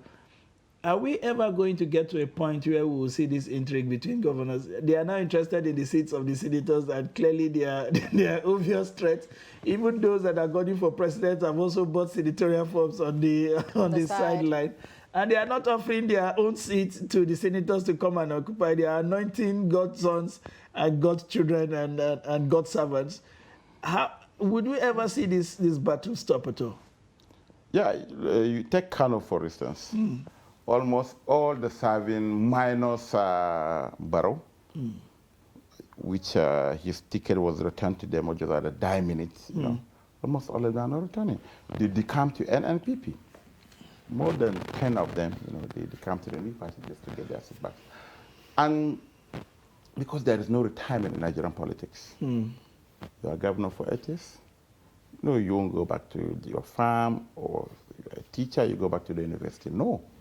You have to come to the retirement home, which is the National Assembly.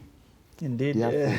Retirement home. Yes, really. So that chaos, that tension at the end of, at the eve of every election cycle is imminent. And because the governors are so powerful, if your governor doesn't want you, forget it. It's about delegates. He will do the consensus and you'll be out. Maybe in fewer instances, maybe you're so powerful you can match him like my colleague, my namesake in Osun said, with dollar to dollar, naira to naira, pound to pound, euro to euro. Only then, maybe you can go to a smaller party and still win. But that's why the current National Assembly, less than, I think we have done the story so many times, less than 20% will return.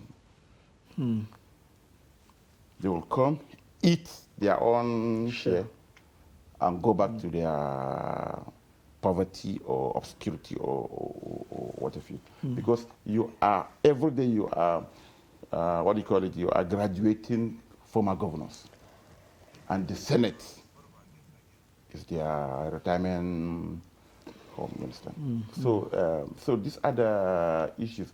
And unless if you bring party politics, party supremacy that we had in the First and Second Republic, who is the president, who is the, at the state, maybe the national has a semblance, the president can sack the national chairman of any party in his dream, of the ruling party in his dream.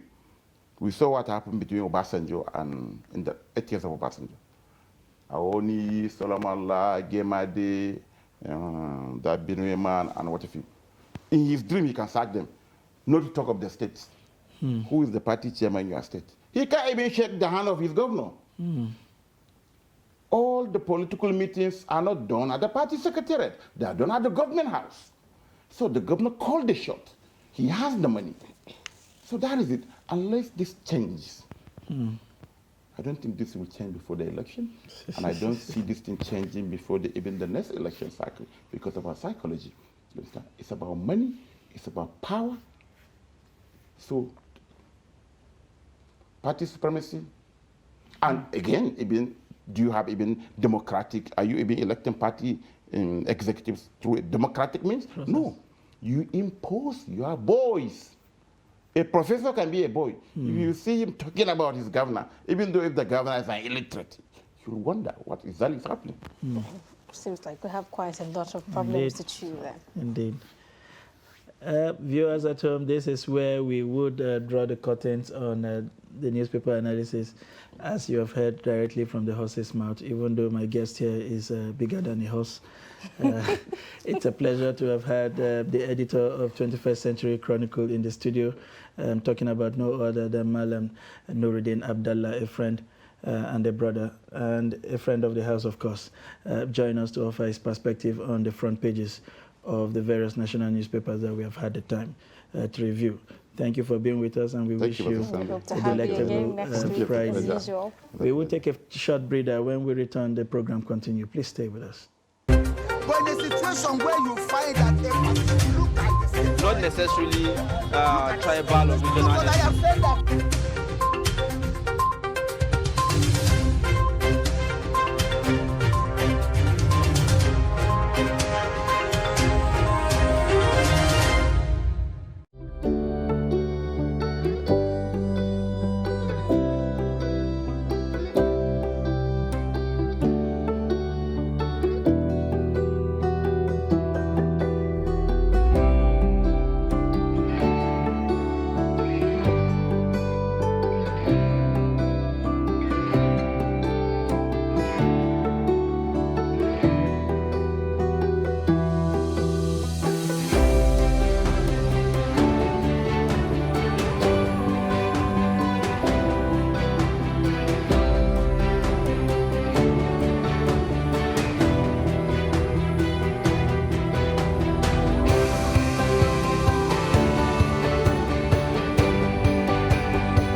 Good morning, Nigeria. Welcome to Daybreak, reaching you live from the nation's capital. I am Zainab Bala. It's 8 o'clock here in Abuja. It's a beautiful morning indeed. I am Sunday Michael Ogu. It's a pleasure to have you right down with us. Our headlines for you this morning. Female students abducted in fresh Kaduna attack. Tension in Lagos community as police battles Okada riders. Gunmen kill one, kidnap students, lecturers in Abia. Now the news in detail. 4 students of the Kaduna College of Education, Gidanwaya in Jama local government area of the state have been adopted. The victims were kidnapped at Mile 1 area of Gidanwaya axis on Monday evening. Commenting on the incident, spokesman of the Kaduna Student Union, Katco chapter, Comrade Benjamin Faye, said the adopters have demanded a huge ransom. Faye said it is with bitter heart that the Kaduna State Student Union of the prestigious Kaduna State College of Education, Gidan Waya, wishes to make it known to the college community and the public that 4 of their students were adopted. The students, according to the spokesman, are Rachel Edwin, a 200-level student from Biology and Geography Department, Esther Ishaya, a 200-level student from Economic and History Department, Promise Tanimu, a 200-level student from English and History Department, and Beauty Luca, a 300-level student from SPE and CRS Department. The adopters are already demanding a huge ransom for their release. We want to use this medium to urge the college community and all the students to commit themselves, the school, and their parents to prayers, the statement added. In other news, there was tension in the Ojo local government area of Lagos over an attempt by policemen to enforce the state government ban on the operation of commercial motorcycle operators known as Okada riders. The state government had on Wednesday issued a total ban on the activities of the Okada riders in 6 local government areas of the state over the killing of a sound engineer, David Imo, at Lekki.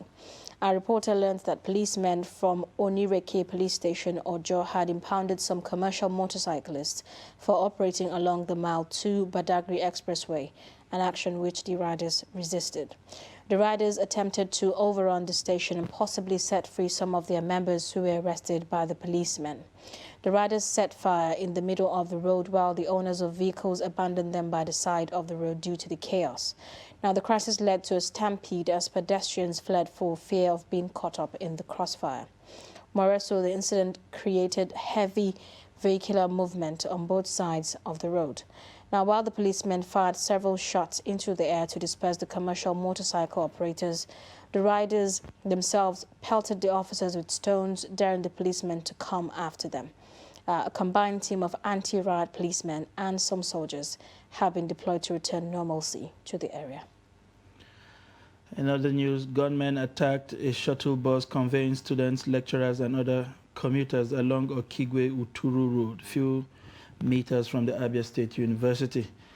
It was confirmed that the shuttle bus driver was shot dead. This came 2 days after 7 students of the Abia State University were kidnapped along the same route. The Abia State Governor, Dr. Okezie Ikpeazu, described the incident as yet another senseless kidnapping and unfortunate death of innocent citizens. He said the state would leave no stone unturned to ensure that normalcy is quickly restored, assuring Abians of his total commitment. Well, there you go on the news highlights. Now let's take a look at some more reports. Delta State Commissioner of Police Muhammad Ari Ali has confirmed the death of 1 truck driver following early morning attack by members of IPOB in Ugbolu area of the state. Confirming the early morning attack which took place on Wednesday, the State Commissioner of Police Muhammad Ari Ali confirmed that a truck driver was shot dead while 3 trucks, 1 vehicle and a tricycle were destroyed. The report.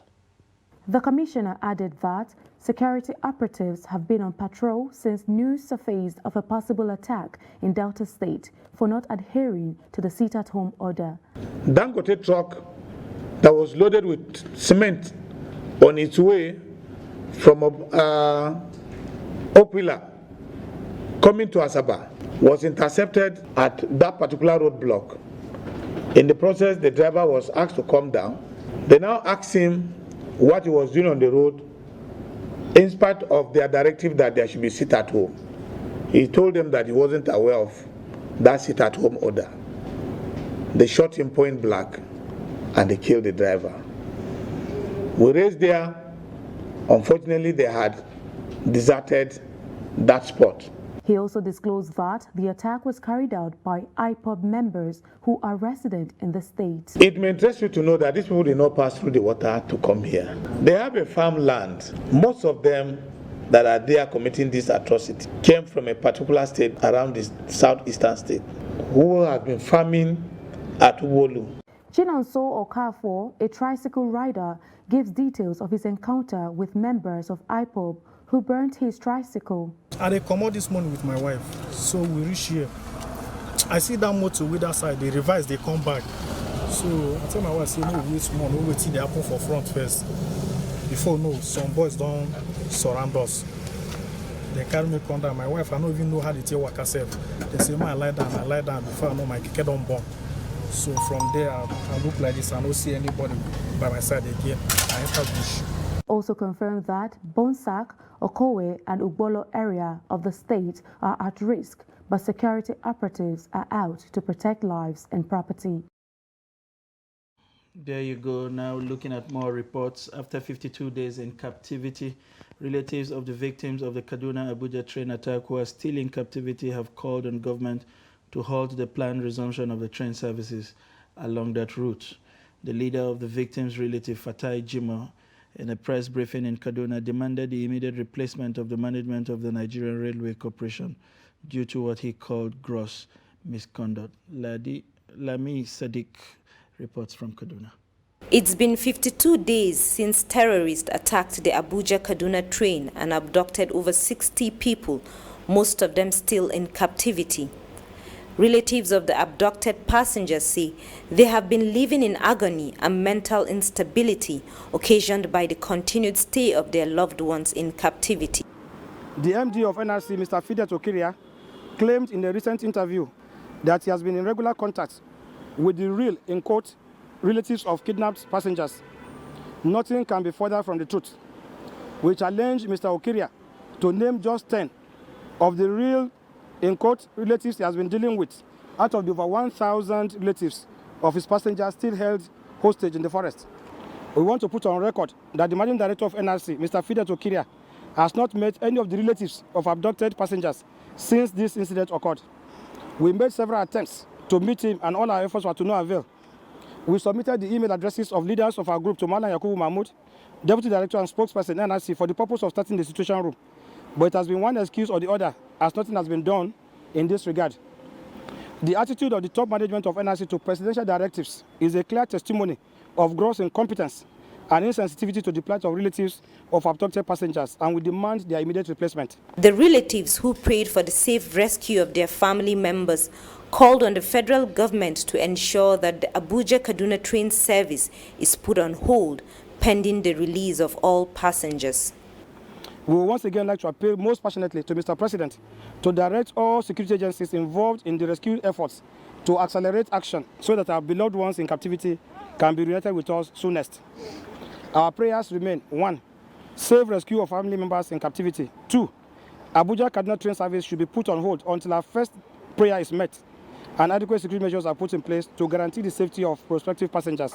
They said they have been left in the dark since they cannot negotiate the release of their loved ones and called on the government to meet the demands of the terrorists to ensure their safe return. Lami Sadiq for Trust TV News.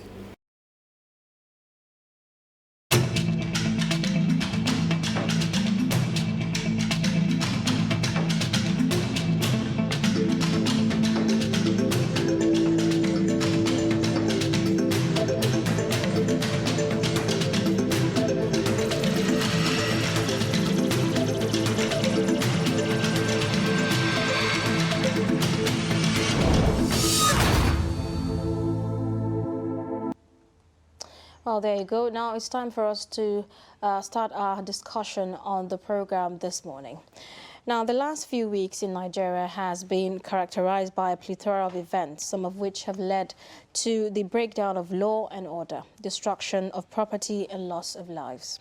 Most recently, the Day-Day market riot in the FCT, which led to the destruction of properties, the Kano gas explosion, which recorded 9 fatalities, the abduction of travelers on the Abuja-Kaduna Expressway are some of the stories which made headlines within this week alone. Now, today on Daybreak, we'll be looking at some of these issues, the causes, effects, and solutions. We have in the studio Senator Iroegbu, I hope I pronounced that well, a media and security expert, as well as Jide Olatui, also a security expert, to join this conversation this morning. Thank you so much for coming, gentlemen. Thank you for having me. It's a pleasure to have you in the studio this morning. We understand how very busy things can get for us, especially this season where we are contending with a lot of variables. I will start with you, Senator. what do you make of the series of it appears that Nigeria are already on the brinks, and with every little ignition there is a complete breakdown of law and order. What do you make of the series of clashes that we have seen in quick succession from Sokoto to Dede and now Ojo we are hearing in Lagos? Yes, I would describe it as what we call in security or conflict circle as frustration aggression. Citizens are frustrated. The country, like you notice, is at a boiling point. And I describe the situation we are now, that the country is on autopilot, like almost like a Hobbesian state where people just do whatever they like to, because they are frustrated, so they want to take laws into their hands. Because over time, maybe there's that bridge in communication between the people and the government. There is that sense of lack of justice, even for the victim over time. And there is that sense that the state is no longer in control. So people begin to, both the criminals and even the victims in self-defense, so they are running amok. So there's no sense of order right now. And like I noted, people are frustrated. It's just something to just spark it. So frustration from a whole lot of things, from insecurity itself, from economic downturn, from misgovernance, from a whole lot of things. You hear people stealing 80 billion where many people can't even afford 3 square meters. It adds to the frustration, and they see these things, they hear it, and their lives are not getting better. And when you hear our leaders talk, they talk as if they're living in another planet. So there is that break. In fact, the pause, they are not feeling the pulse of, there's a disconnect between the governed and those governing. So it's reflecting in, so that's why any small thing you see, the anger will just explode. And those carrying out field, they can also do and get away with it because people are not brought to justice. There's no justice. So, and when they keep doing, they keep on taking laws into their own hands. That's the situation you're seeing now. Okay, so let me direct this at Mr. Jide. Now, a lot of people have said that insecurity is the dark cloud, hovering the 2023 elections as we look forward to the 2023 elections. In your assertion, can you say this is the situation we are in presently? Thank you very much. I think it's more than the situation that we are from the current and from the perspectives that the distinguished senator has brought about. He's talked about frustration and aggression nexus, which of course is prevalent in society right now. He's also talked about the poor economy, people inability to survive the way they want to survive and live their lives in the kind of way that they are intended to live. They cannot have enough resources to send their children to school, to feed themselves, to accommodate themselves. They can't even move around their own environment, their own country, without having the fear of being molested. So yes, you have that prevalence, ushering us into the 2023 elections. It's under this context that Nigeria is moving. And apparently, you also see that with the speed at which people are now buying 100 million naira worth of forms to contest elections, looks like the political class is more interested in their own ascension to power, grabbing power, and not necessarily looking at the way the society is currently. He's talked about that disconnect between the governed and the people governing us, which of course is very, very clear. Because in fact, Peter Obi, one of the presidential aspirants, even said it, that it is a shame on the political class that they are contributing 100 million naira and so more, 50 million naira different, for different political positions and campaigning when there is high level of insecurity, in the country. Only last night along the one of these Utaku roads, I was driving coming from town, and I saw 2 young guys molesting a young lady. They were dragging a bag with her, just around 7:30 in the night. I had to stop, you know, and rescue the lady. And she said this is how they normally do on that route. So if I had not been there that yesterday night, probably it could have been, you know, another story entirely. So this is how some of these things, you know, erupt, you know, and the government's, you know, response to that has been less than, you know, what is expected. Still staying with you, Mr. Jide. One troubling development from all of these pockets of attack or reactions we see, which, by the way, seem to be coming from every part of the country. So it's Ojo today, and then it's Okigwe that same day by evening. Then something else is pumping in Sokoto. Before you are done processing that information, you are getting reactions from Taraba over attack.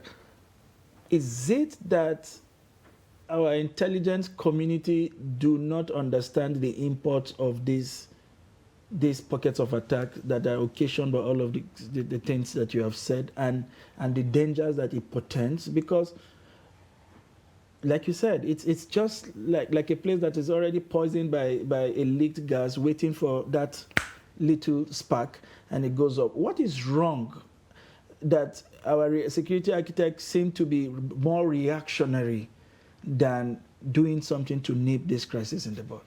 Well, I think the focus essentially among the security architecture in Nigeria is to protect the status of the leadership of this country, leadership that has failed. So the attention mostly is how, you know, to just maintain and retain power for a particular class of people, to the extent that not much is desirable for, you know, the protection of lives and properties of the ordinary citizen. So this is, you know, what. And another dimension to this is that you see when crime and criminality increases without any form of concrete response from the state, you see the emboldeness, you see the confidence of the criminals to, you know, continue to perpetrate their crime. Otherwise, why would you have, you know, spate of insecurity in Abuja, in Lagos, in Okigwe, you know, almost everywhere in the country? It points to one thing, that, you know, leadership has failed in the entire, not only at the federal level, but also at the state level. So, Senator, what do we need to do? Are we getting everything wrong? What is it that we need to fix as a nation? A whole lot. You know, when people talk about that we need to restructure Nigeria, it sounds so far-fetched and it sounds bogus. But like he said, the way the security architecture of the country is designed, you know, we inherited it from the colonialists. Why did the colonialists set up Nigerian security? To protect the colonial interest. And who are the colonials? The elites, the bourgeois versus the us. So they are to protect the interests of Her Majesty, the Queen. So not really for security, but to ensure that there is order, there is compliance. So, and when they left the same structure for the elites, from Nigerian elites who inherited it and never did anything to restructure, because they also, the system, the colonialists produced them. And there is something like class protection. And I say, except if you're a beneficiary of a class, you fight because it's that system that produces. If you bring a new system, those set of people that system produce will not benefit it. So it will be a kind of class suicide. And that's why when people are trying to say, okay, let's do it through National Assembly, and those who are really genuine will know that that is dead on arrival, because the National Assembly are taking it to, if they really want to do a drastic changes, more than 90% of them that are there will not be there, because the system will not throw up those kind of people. So what we really need is, we have to continue discussing this, holding government accountable. These are low-hanging fruits, you know, calling out the government. For example, they are not addressing, like I said, there's a disconnect between those governing and the governed, there's no communication. For example, there was fuel scarcity for like 2 weeks. No one is addressing, for some days or even a week, nobody actually knew what was happening. What was happening? What is the cause of this scarcity? Everybody just going business as usual. Nobody is being held responsible. You are not explaining to the people who are feeling the pinch of this what is going on, because you are comfortable. Probably in their backyard compound they have a fuel tank where they go and fill up. They are not the one going. They have PAs. They have messengers that go and do. If in the worst case scenario, if they are to queue, they are not the one to queue. They'll stay in the office. Someone will do it for them. So they are living in a bubble. And if you understand it, like if you travel outside this country, you go to their parliament, their state house. These are tourist destinations. Like if you go to Germany now, their Bundestag, that's like their national assembly. Tourists go there, they make a lot of money.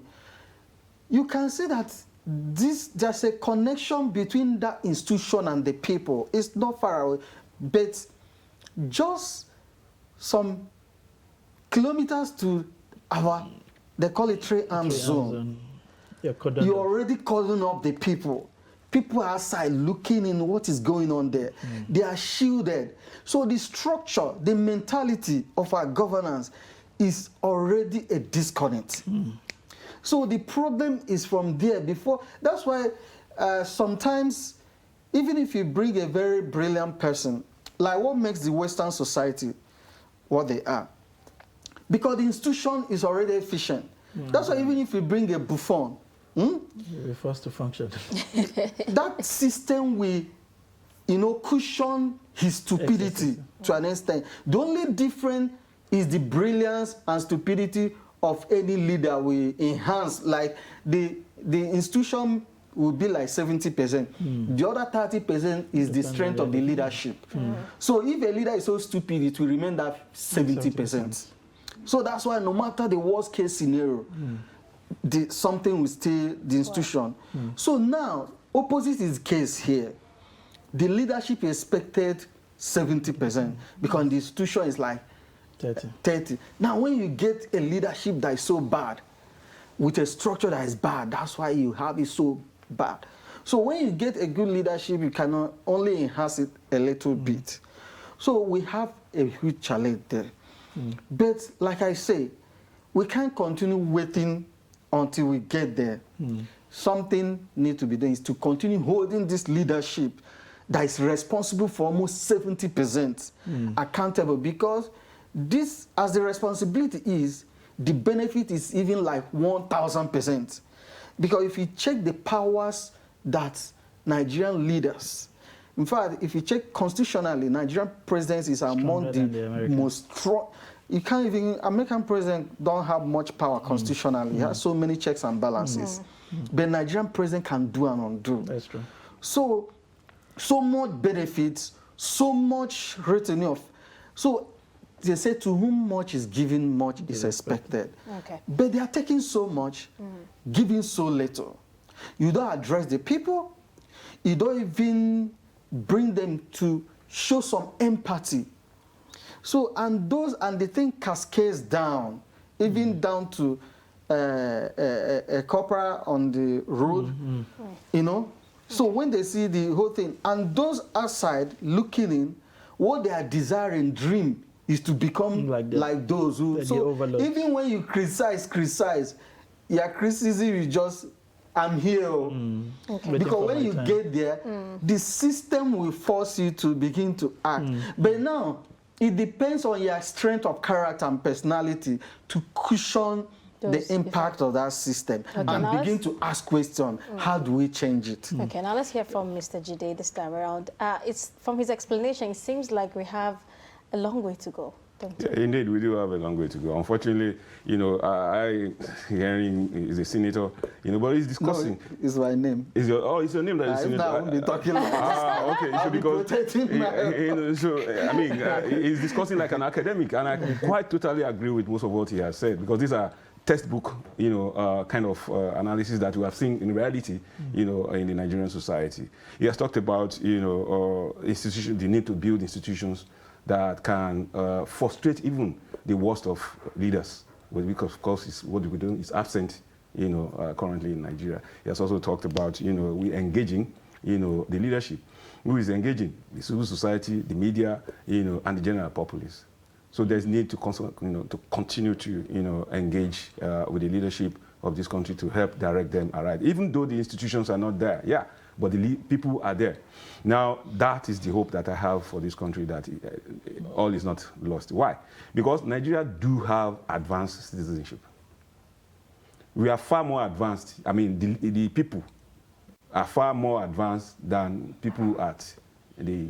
Unfortunately, most of the people that are advanced more than people at the leadership level, they are not even at the leadership level. So, the state institutions that are supposed to be directing the leaders are right. They are not there. But at the bottom level, you have people who know so much and know what to do, and they do the right thing. The Lekki youth protest, NSAS protest, was a very clear example. When it came up, everybody seems to be in support of that, you know, the protest. But before that time, nobody was talking. But when he came on board, you know, and nobody even knew that it was going to happen. So, but when he came on board, at least it redirected the leadership of this country somehow. So this is what. So that is still going to come. Even when military held this country, you know, by the jugular. Some people rose, and the military had to go. So no matter what is the failings of the, you know, of this system, you will see the Nigerian system in one way or the other correcting itself. When you talk about the Nigerian system correcting itself, I am a bit worried because you alluded to your comment earlier when you said when you had traveled out of this country. We have seen from, well, one of my colleagues don't like me using the word sinner climes. We have seen from other climes that some of the things we desire are not things that are given to people freely. They are demanded by citizens. We have to move from this docility to an active citizenry because, I mean, if you push an average Arab to the wall, you are sure he will bounce back with regards to whatever you throw at him. But it does appear like the Nigerian citizen, you know, hits the wall, break the wall, and continue to push back. And even when he chooses to bounce back, he chooses the wrong people. You know, we attack ourselves, destroy our own properties, and continue to shield these people. I'm worried when you said we have advanced citizenry, because there's a popular saying that when a powerless conscience collides with a conscienceless power, the result is a double tragedy. We appear like that advanced citizenry are not interested in the Nigerian project. They just want to secure their small business, do their things with that, because there is enough frustration already from the state. And then the other people who are willing to do something don't have the orientation as to what needs to be done. An Okada ban is instituted. You have a union. Rather than talk to the authorities, you take to the road to burn cars, to stop your fellow citizens from going to get their livelihood. We saw the case in Sokoto, a classmate and a disagreement. Rather than take to the authority and charge under existing law, you take laws into your hands. And we see the import of what has happened. You see the case in Okigwe, where the governors have become experts in condemning the issue. How do we build a mass of that citizenry that is enlightened from taking real interest in saying enough is enough? Okay, thank you very much. I don't think enough of that enlightened citizenship is interested in grabbing power. I, for one, am not interested in grabbing power. I just want to live my life like every other person, you know, have something to, you know, swallow at the end of the day. If I want to get to the hospital, if I'm healed, I can always, have something to, I don't want to aspire to, grab power, because it's even more dangerous, it's even more risky. I don't have that time. I don't even think I have. A lot of people don't want to grab power. They just want to live their life, quietly and peacefully, and do what they are saying and move on. So moving to corridors of power and wanting to grab power or get involved in the partisan politics is not what people, this enlightened citizenship. But all what they could do is they could engage in discussions, they could engage in writing articles, they could engage in analysis and all this stuff, that they know that even though they cannot access those people in power, they can be able to access them through their writings. Right. You understand? So another thing is that when you see, when you talk with whether people are at the bottom level or at the middle level or even at the top strata of the society, the same thing seems to reverberate. That they know where the problem is coming from. Mm. And they know that gradually, you are transiting away from the present administration. They are looking forward to the next administration. Mm. So that is why some things may not, maybe it may not go beyond the way, but we shouldn't leave it the way it is. That because another administration probably is coming in, then, we should just relax. Because like you said, we are just in an Obesian state of nature where anarchy is the, order of the day. You are going out of your house, an Okada person just, or you are not even sure whether you are going to return, the same way you have. Every small, disagreement, there's tension. Every more disagreement between an Okada man and a trader or a keke napep, it triggers, hostility and violence. And at some point, it comes with some ethnic coloration, religious coloration, and this is how this thing suddenly expands. Because yes, you don't have security, apparatus, in every segment of the society. So if care is not taken, you see small, just like the Deborah, Samuel issue. How that lady just, died like that, and even at that. And he mentioned that, you see, a lot of all these things are happening, and nobody seems to be taking responsibility. There's no accountability. You did this, and people see that justice has been done. Hmm. So that if that is lacking, you see the continuous rise, in crime and criminality. He was talking about Germany. Go to Ghana or even South Africa. These are countries that are even envying Nigeria. But when you, as a Nigerian, when you go to Ghana, you see how very peaceful, how very colorful the Ghanaian society is. Accra.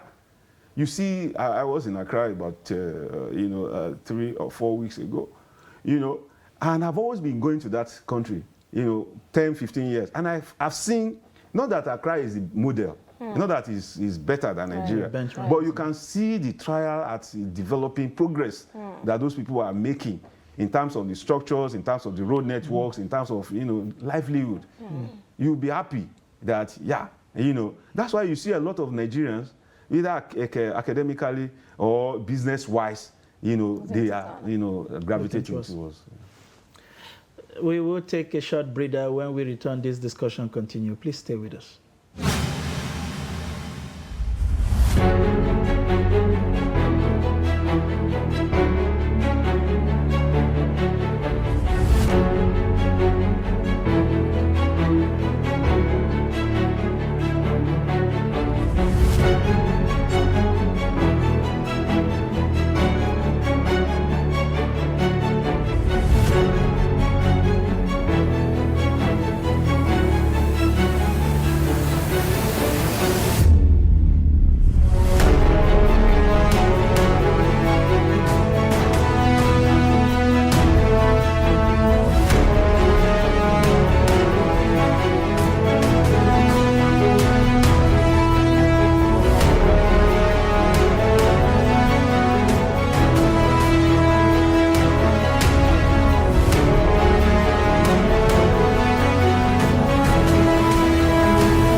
Thank you for staying tuned to us on Daybreak on Trust Television. We had to take that breather, and you would have imagined what kind of conversation we were having behind the camera. Everybody who loves this country seemed to be bothered, except those whose primary and only life ambition is to become whatever capacity they choose to run. Now, coming back to the issues, are we as citizens going to endlessly continue to talk about these things and hope that political leaders, as we have in Daily Trust, continue to hop around in private jets? Or we would get to that point where we will begin to seek self-help? I listened to the chairman of the Gun Producers Association of the United States speak during the Trump administration. He said the only way to stop the bad guy with the gun is to arm the good guy with the gun. Are we going to get to that level where you become your policeman in addition to being your NEPA, being your water board, and being your Ministry of Works, practically paving the way to your house, digging your borehole? Is that where we are headed? We're already there, except the gun part. But even the gun part, it's already happening. That's why you have a mushrooming of self-defense militias called vigilante everywhere in all these states, because nature abhors vacuum. So, and that's why for some of us that advocate of community policing and state policing, these are why, because I myself, I don't like something that is informal, but I don't condemn it if there's no alternative, even though I don't accept it, because I assume those are natural response to nature. Because when number one law of life is self-defense, you have to live before you talk about road, you talk about electricity, talk about, because if someone is dead, he doesn't know about any road, so security, and that's why any government, be president, be their number one job is security of life and property. That's why the president, first of all, the commander-in-chief, the number one chief security officer. Now, coming to we already provide, each of us, most of us run diesel or generator. You are providing a light. You build some fences will be so high, you begin to wonder what is going on there. You have so many other institutions, be it church, be it mosque, they tie roads to so many communities provide electricity. So people are already doing that. Okay, before I came, suddenly was it yesterday now, without announcement, the water board just seized water without even informing. Nobody, up to today, we are in the dark. What happened? Why did they seize this water? Nobody informed us so that you can prepare and take some contingency measures. So that's for us that are even privileged to have water board. There are those who they rely on borehole, they have to dig, they have to. So these are things. So for security, the issue of the gun, even the government officials themselves have already proposed that. You remember the former Minister of Defense, Tiwa Danjuma? No. Okay, Tiwa Danjuma made the same. Then there was this guy. General Malu. This from Zamfara State. Magashi. No, before Magashi, I've forgotten that his name. Anyway, not Dambazo, yes, the one that Magashi replaced. Okay. He said people should... Dan Ali. Dan Ali. That people should... Even Magashi also made the same statement. That people should defend themselves. Why should you allow bandits, two people that carried some guns and some bullets to come and chase? So, and several state officials have called for self-defense, meaning that you are telling people you are abdicating your responsibility. If such statement can come from someone in the position of Minister of Defense, so what is he saying? He's saying that they are helpless in their role. If he's in a, like you mentioned, Senacon, let me not use it, that if he's in some society that holds leaders responsible. Immediately, he's losing that result because what are you doing? So, in a sense, we are in a state whereby citizens are already providing everything for themselves. Like you say, are we heading there? We are there already. But how do we get out of this hole? How do we get at it? Now there's election. Just that at every point in time, like he mentioned that we have advanced citizens, but we have such a sophisticated faulty system that no matter how brilliant the citizens are, that faulty system always find a way to beat the citizens to it.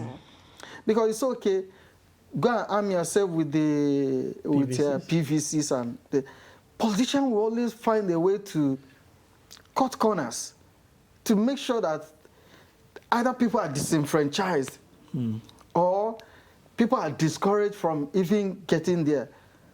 You know, they'll always find a way to make sure that citizens, then when citizens organize themselves, like the NSAS he talked about, you still find how a system will just infiltrate this thing and reverse the gains. Or even when you say, okay, let us organize maybe protest and the leadership begin to, how do we, let's know religion or ethnicity. They look, the leader of this protest, where is he from? They will tag the religion. They try to find out the ethnicity of a few of them. If they are so unfortunate, maybe that's not what they have in mind. Maybe just because maybe people are like mine, they happen to they say these people are coming to destabilize us, overthrow. So before you know it, they already gotten the other side. Agitated. So that has been the way system has been able to be the citizen. But we have to continue reorientating, talking to ourselves. But I know they say Rome was not built in a day. But people ask you, a child of 12 years that is still crawling, then there's a problem. So for how many years are we going to say, like people say when they were young, they say youth are leaders of tomorrow. Now they are almost 50 years. They are still saying leaders. And those that were leading when they were still there, they are still there. So let me direct this at Mr. Jide.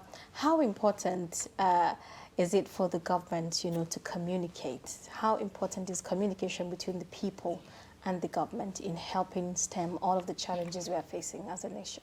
I think the government itself is tired. It's also frustrated. It looks like the security situation is beginning to overwhelm the government, so there's nothing else to communicate. You notice that the Minister of Communication, Alhaji Lai Mohammed, unfortunately for him, his name seems to be very synonymous with Lai. So it becomes even very... when was the last time you seen Lai Mohammed even communicate with the public? And Garba Shehu and Femi Adesina, when last did they are tired? Because apparently, it looks like they are even out of, communication weapon. They don't know what to do again. Because the situation seems to have overwhelmed even people, But just to add a bit of strength to what Zainab is saying, are we doing enough? Well, they could be overwhelmed, but is that the only channel that we could possibly use to do this? What has happened to a community-based intelligence gathering? What has happened to the role of the community leaders, the emirs, the obas, the imams?